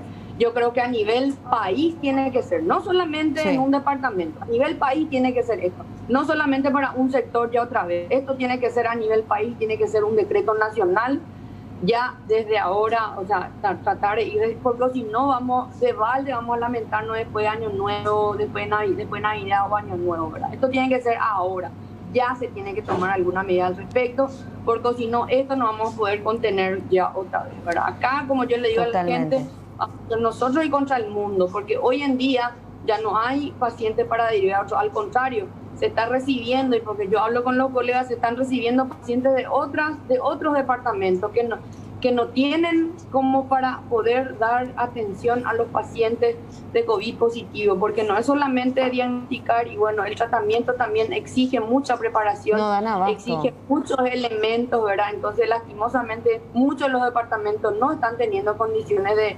asistirlo a esos pacientes. Totalmente. Y nosotros acá se estaba recibiendo pacientes de otros departamentos, como le digo, pero hoy en día, lastimosamente, también ya Alto Paraná volvió a tener sus casos que requieren de terapia intensiva, y lastimosamente esos pacientes van a tener que ser rechazados, ¿verdad?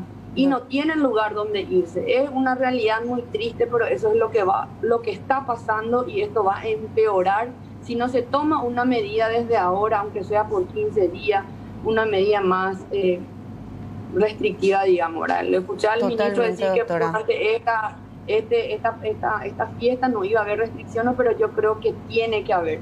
Eso es lo que nosotros solicitamos, porque no se va a poder contener esto, porque si vamos a depender de la conciencia ciudadana, al ciudadano, hasta que no le toque, no le importa.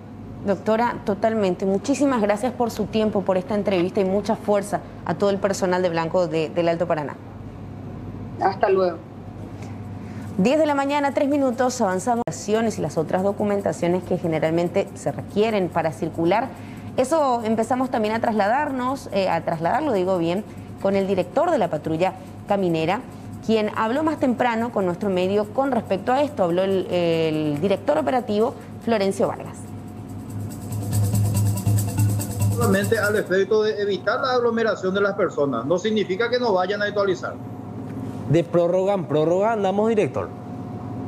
De hecho, hablamos de prórroga de vencimiento, pero imagínate, Joel y Mariano y toda la audiencia, en un eventual caso de evento de tránsito, la compañía aseguradora no le reconoce. Es solamente para la patrulla caminera dentro del ámbito de jurisdicción y competencia de la institución que nosotros dijimos la tenencia al día de la licencia de conducir quinquenal. Hablo siempre de los 5 años, porque la perforación no le corresponde a la caminera, de la habilitación municipal de Inatrán y de la chapa provisoria.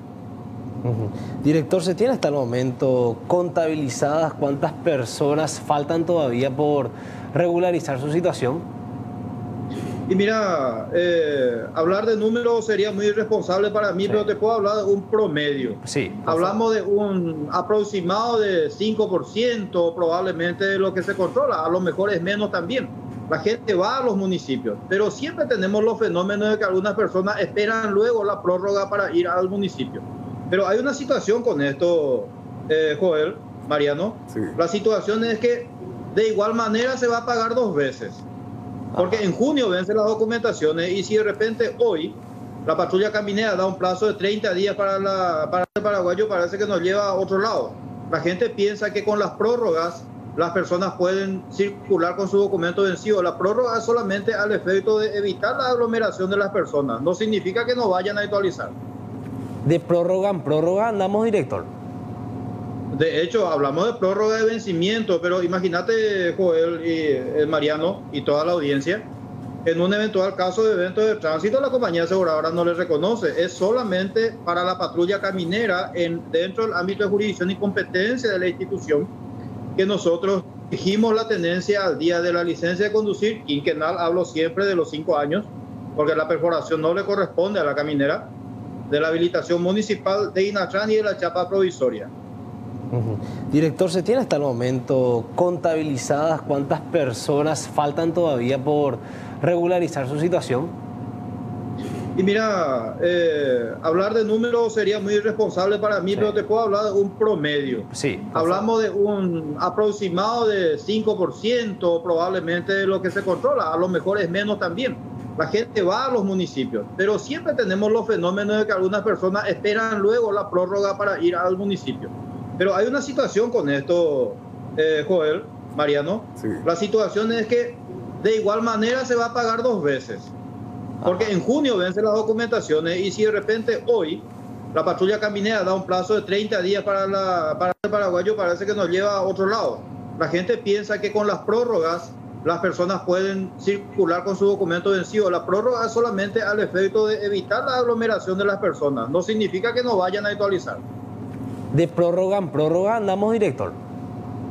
De hecho, hablamos de prórroga de vencimiento, pero imagínate, Joel y Mariano y toda la audiencia, en un eventual caso de evento de tránsito, la compañía aseguradora no le reconoce. Es solamente para la patrulla caminera dentro del ámbito de jurisdicción y competencia de la institución que nosotros dijimos la tenencia al día de la licencia de conducir quinquenal. Hablo siempre de los 5 años, porque la perforación no le corresponde a la caminera, de la habilitación municipal de Inatran y de la chapa provisoria. Director, ¿se tiene hasta el momento contabilizadas cuántas personas faltan todavía por...? La información nos lleva hasta Pedro Juan Caballero, en donde un hombre de 29 años identificado como Carlos Gustavo Rodríguez fue ultimado, asesinado en 30 impactos de bala. Según las investigaciones y lo que ya se había confirmado minutos después, el hombre era un ex agente de la SENAT y residía en esa ciudad. Carlos Gustavo Rodríguez, paraguayo, de 29 años. Lamentable hecho de homicidio ocurrió acá sobre las calles Carlos Domínguez, casi 12 de junio, donde resultó víctima fatal el señor Carlos Gustavo Rodríguez, paraguayo, de 29 años de edad. El mismo se encontraba acá en el negocio realizando una compra y al abordar su camioneta de la marca Kia fue atacado por 2 sujetos quienes se encontraban a bordo de supuestamente de una camioneta de la marca Jeep Renegade color oscuro. Esa es la información que nosotros estamos recabando hasta el momento y fue ultimado por los supuestos autores en ese momento y los supuestos autores posteriormente se dieron a la fuga. De esa manera ya se dictó captura en todo territorio la República, ¿verdad?, por los supuestos autores para la búsqueda y localización. Estamos en este momento en pleno procedimiento en una camioneta de la marca Jeep, presumiblemente, según la información que nosotros estamos recaudando, ¿verdad?, de color oscuro. Ahora, el tipo de arma que utilizaron. Asimismo, en el lugar del hecho se pudo incautar 41 vainillas de calibre 9 milímetros, así también. De inseguridad, Joel, ¿cómo estás? Buen día. Sol, ¿qué tal? Buen día, saludos a los televidentes. Justamente este hombre en aparente estado etílico, vamos a observar en imágenes, él mismo aprovechó la ocasión, caminaba por una calle vecinal, la zona del kilómetro 8 Mondadú de Ciudad del Este. La ocasión hace al ladrón, dice uno de los dichos. Él intentó, al observar el vehículo se apoderó de aproximadamente 2.500.000 guaraníes. Fue delatado por las imágenes del circuito cerrado que posteriormente ya también facilitó su aprehensión. Es una persona aparentemente adicto al alcohol. Vamos a hablar con el comisario Enrique Velázquez. ¿Qué tal, comisario? Buen día, ¿cómo te va? Muy buenos días para usted y su amable audiencia. Comisario, ¿cómo se dio la aprehensión de esta persona? ¿Cuál sería la denuncia? Sí mismo, el día de ayer a las 11:40 horas se ha radicado denuncia sobre un hecho de hurto agravado, que una persona ha dejado estacionado su vehículo enfrente de un negocio y al volver ella no encontró la suma de 2.500.000 que estaba en el interior del vehículo. Tras observar el video de circuito cerrado, vio que una persona de género masculino ingresó y se apoderó de la plata. Y en horario de la tarde, el personal de esta comisaría fue a recorrer por la zona y encontró la misma persona con la misma vestimenta y la misma apariencia, procediendo a su aprehensión y poniendo a disposición del Ministerio Público. La persona no registra antecedentes, pero sí aparentemente sería adicto al alcohol.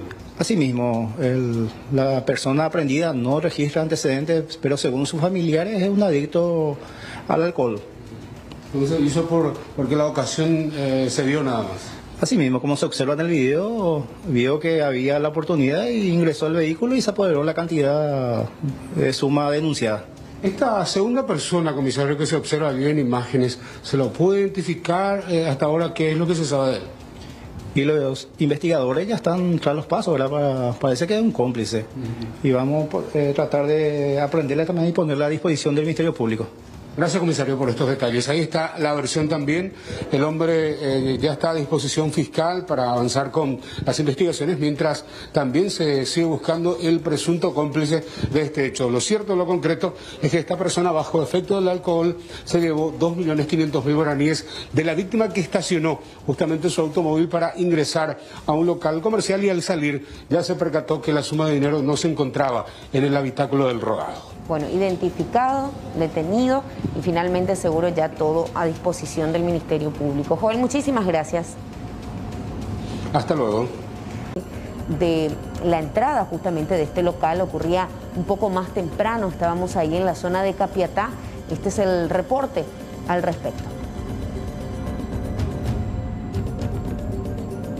¿Va a estar esta mañana por aquí? Va a estar, seguramente. Está haciendo diligencia. Claro. ¿Ustedes tienen circuito cerrado? Sí, señor. Así mismo. Ya. O sea que se puede observar ahí si... Se puede observar. Lo que no sabemos es de repente cuántos fueron y demás cosas, pero ya cuando vemos el video únicamente, ¿verdad? Claro. Sí. ¿Tu nombre cuál es? Jessica Román. Gracias, Jessica. Muy amable. Es la situación que se da. Capiatá, reiteramos, una zona con mucho movimiento vehicular, hay varios locales comerciales y aquí observamos nuevamente cómo ha quedado este ventanal de vidrio templado. Rompieron lanzando una piedra, ingresaron, todavía no se sabe cuántas personas ingresaron. Lo que falta es determinar, es decir, el propietario ya se ha comunicado con el técnico informático para que pueda obtener las imágenes del circuito cerrado y de esa manera determinar, por un lado, cuántas personas fueron. Posteriormente entendemos que se va a correr traslado a la policía de estas imágenes para poder determinar el rostro de las personas, quiénes fueron, porque la policía después queda con la tarea de identificar a las personas que realizaron este robo en horas de la madrugada y posteriormente ya tratar de dar con el paradero de estas personas. Reitero, falta aún determinar cantidad de personas que ingresaron, identificar para poder dar después con el paradero. Pero la situación real es que aproximadamente 6 millones de guaraníes es el botín con el que se alzaron los delincuentes de esta farmacia. Farmacia Unifarma HL es el lugar al menos donde estamos en la zona de Capiatá, compañeros. Bueno, reportaba más temprano Diego Agüero con respecto a este tema. Vamos hasta Ñemby, un caso realmente que llama la atención. Un pequeño bebé de tan solo 3 meses falleció asfixiado aparentemente, según la información que los padres brindaron. Ellos no se percataron de la situación cuando cae al costado de la cama en un charco y ellos se dan cuenta a la mañana siguiente y dan aviso a la policía.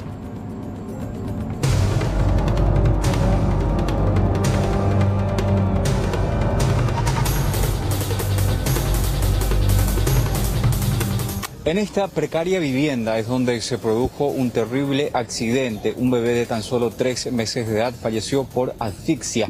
Aparentemente, y según las primeras investigaciones, se habría caído de la cama y en este caso cayó sobre un charco de agua y lastimosamente se produjo su ahogamiento. Ya intervinieron agentes de la Policía Nacional y el Ministerio Público.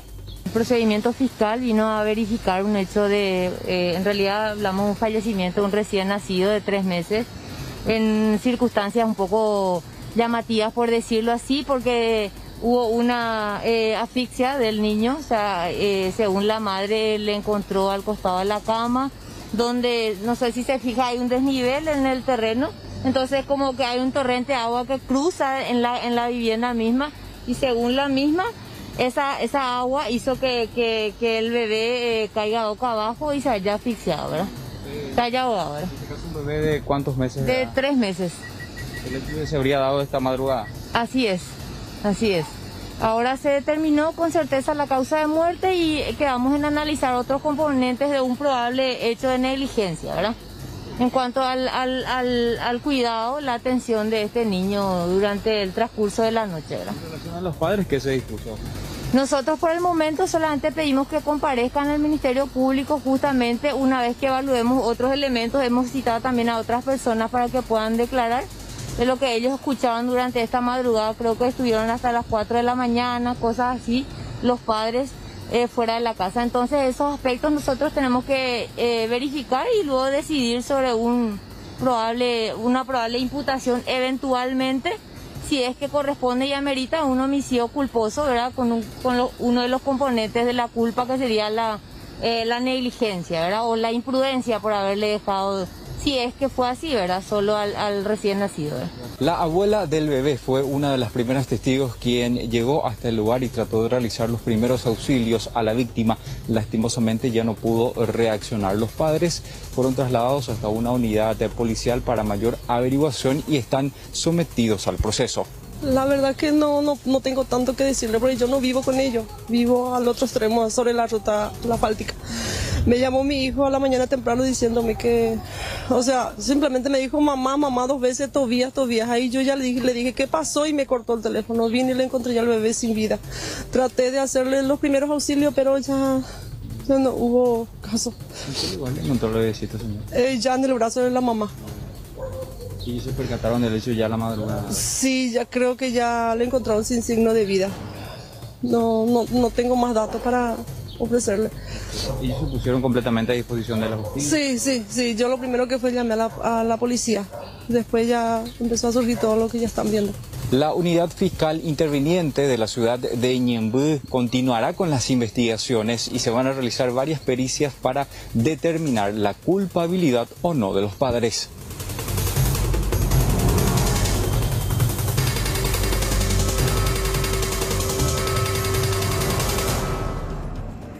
Al inicio de edición matinal hablábamos de un nuevo caso de feminicidio en la zona de Pilibegú, una mujer que ya era asediada por su expareja sentimental, quien incluso en esta mañana iba a hacer una denuncia ante las autoridades debido a todos los hostigamientos, las amenazas. Bueno, fue lastimosamente asesinada por él mismo. Hablábamos más temprano con la hija de la víctima fatal y también nuestra compañera Judith Colexa logró una entrevista con la madre del presunto autor. Hablamos siempre de presunción por una cuestión, por supuesto, de lo establecido.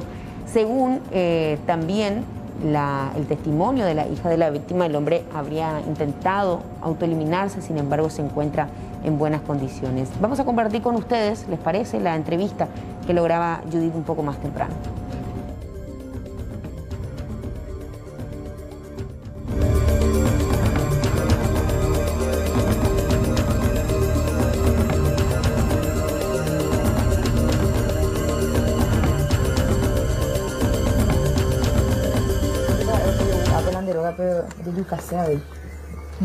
Con no hay rima hoy cuatro, ¿no? O estamos hoy, ya pues es la cosa, no.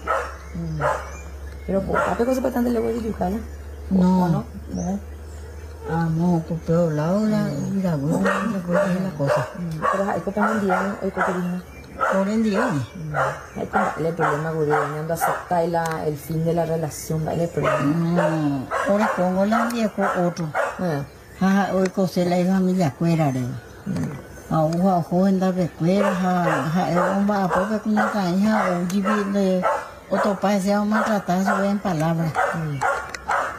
Mira que por lo menos la mono así na feita tú.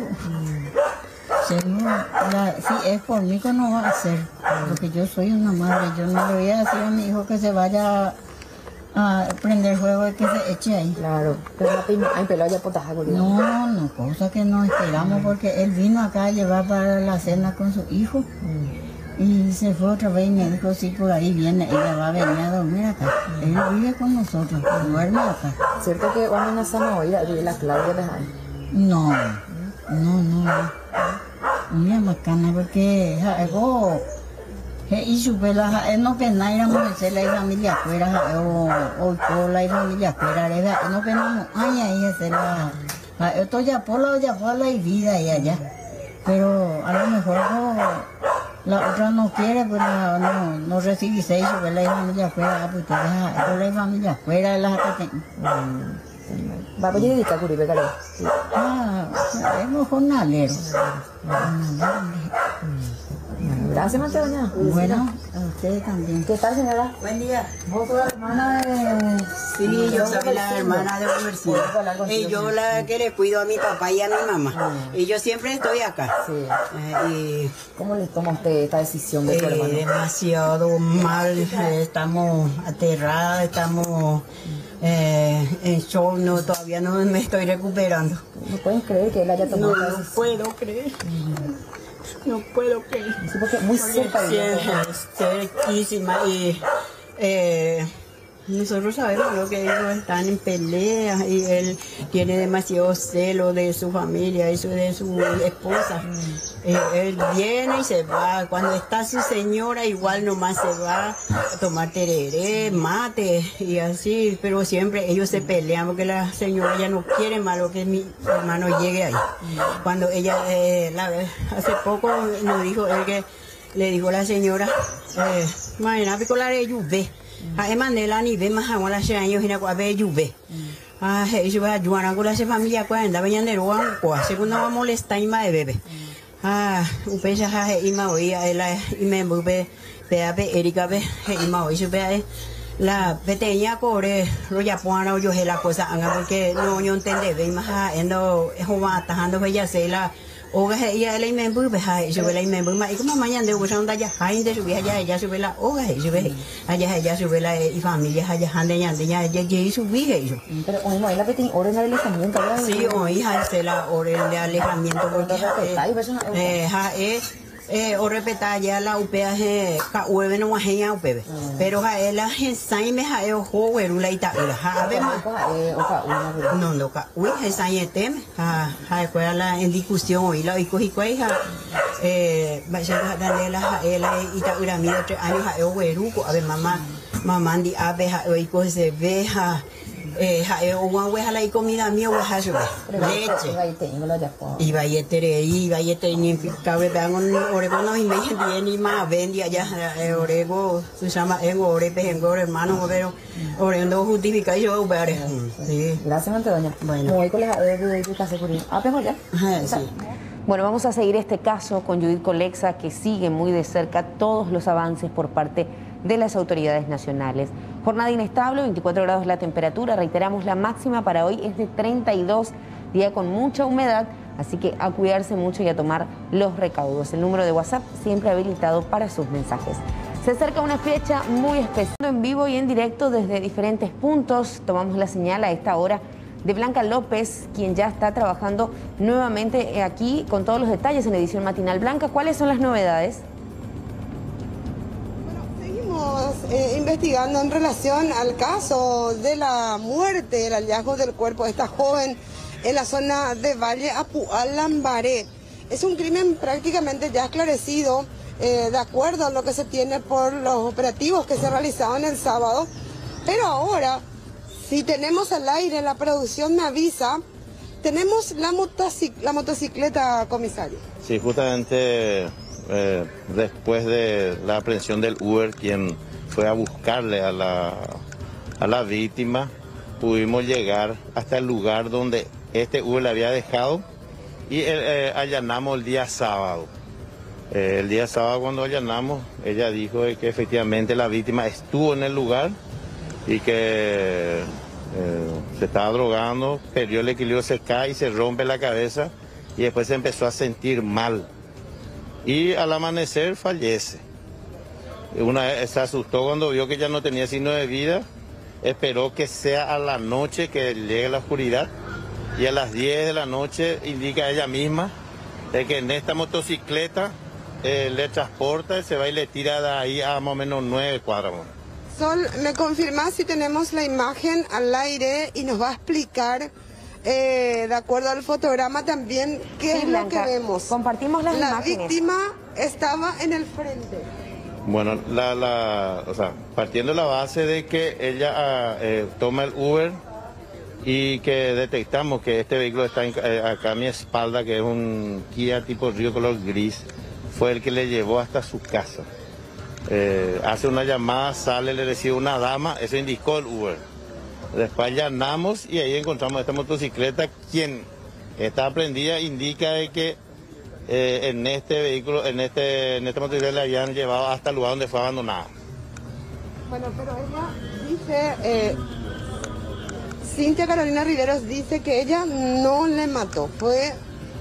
Sí, ella en defensa, ¿verdad?, a justificar el hecho dice eso, pero la secuencia en sí de todo lo investigado dice otra cosa. Ella dice que le alza sola en esta motocicleta y le lleva hasta el lugar donde la abandona, pero el circuito cerrado se ve a dos personas con la luz apagada, ahí van a ver bien en imagen. Aparte de eso se ve una silueta acá enfrente.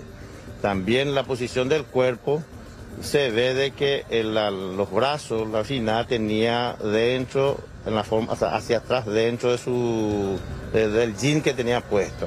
O sea que efectivamente, según todo esto que estoy diciendo, le sacó en esta moto, pero no fue sola.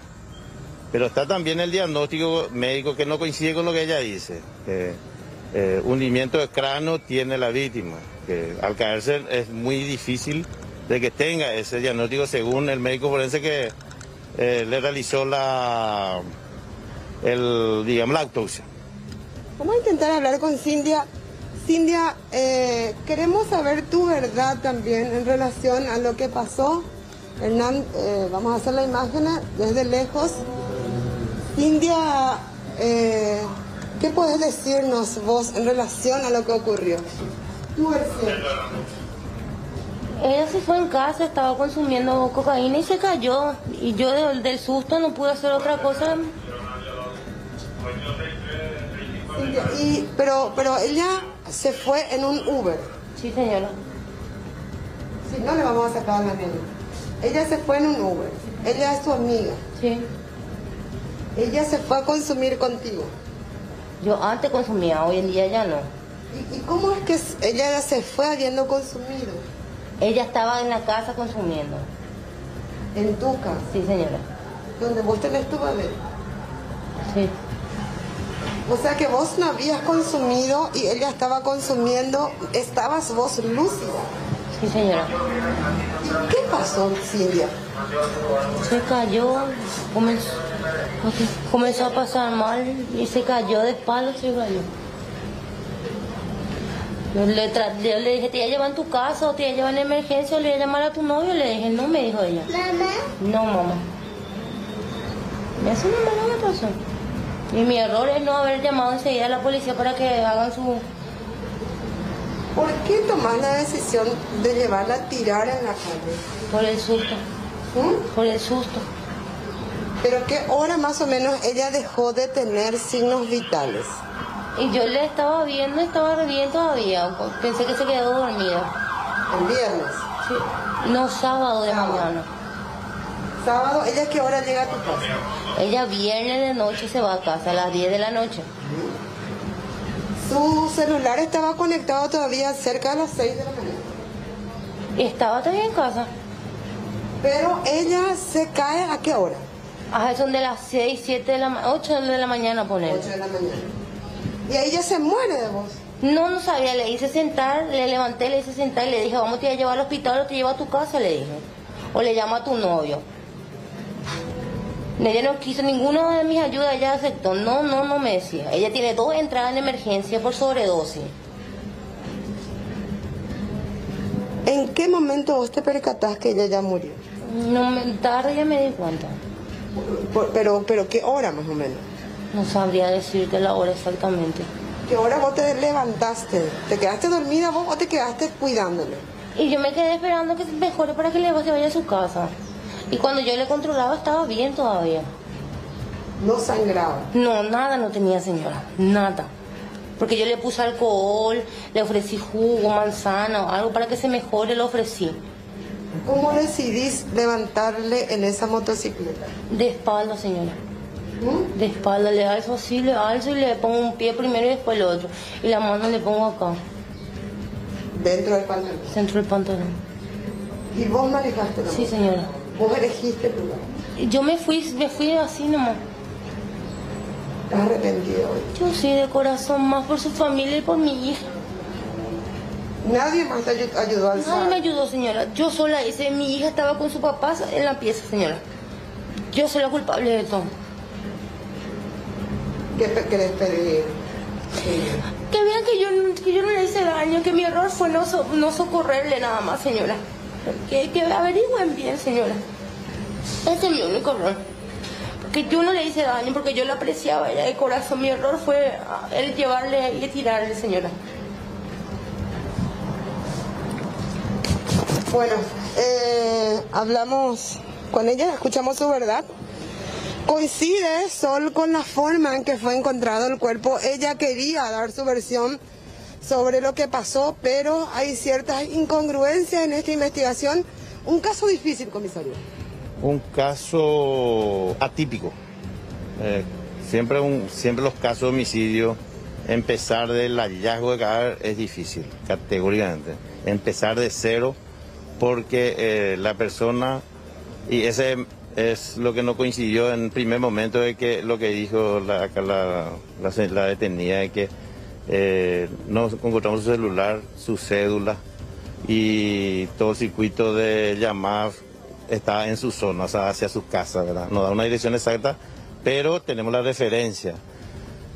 Aparte de eso, lo que dictamina el médico forense después de la autopsia, que es hundimiento de cráneo, o sea, hay muchas cosas, así como dijiste, que no cierran. Bueno, hay mucha tela que cortar todavía, va a ir cerrando a partir del estudio justamente del celular de la joven. El aparato en sí no apareció. No, justamente eso le indicamos a ella para que devuelva, porque no tenemos más interés en eso también, pues ya tenemos los detalles de llamada, por algo le llegamos a ella, ¿verdad? Pero sí, a lo mejor a un mensaje de texto que ella escribió, a lo mejor sí, ¿verdad? Que la extracción después se hace por orden judicial. Pero aparte de eso, los documentos, pues, según el hermano, según el papá, esta finada sale con su documento y nunca apareció su documento. Bueno, con ustedes, compañeros. Gracias, Blanca, excelente, un tema delicadísimo. Vamos a desarrollar, les pedimos que se queden atentos porque vamos a seguir ampliando esta información con Blanca López en vivo y en directo. Para ir cerrando nuestra edición matinal, les comentamos que hace instantes, ahora en realidad se está desarrollando en el Palacio de los López una conferencia de prensa que habla acerca del uso del tapabocas. Si bien ya sabemos que es obligatorio, se van a estar de alguna manera modificando algunos ítems a tener en cuenta. Hablábamos más temprano también con especialistas de la salud que nos hablaban de la importancia del uso correcto del tipo de tapabocas, ¿no? Así que reiteramos, esto vamos a estar desarrollando también en los próximos servicios informativos a lo largo de C9N. Les invitamos a que sigan a través de estas pantallas toda la información precisa y, por supuesto, agradecemos su compañía. Una vez más, gracias por permitirnos ganar este Para Nada de la Gente, por acompañarnos y dejarnos formar parte de todas sus actividades desde muy temprano hasta altas horas de la noche.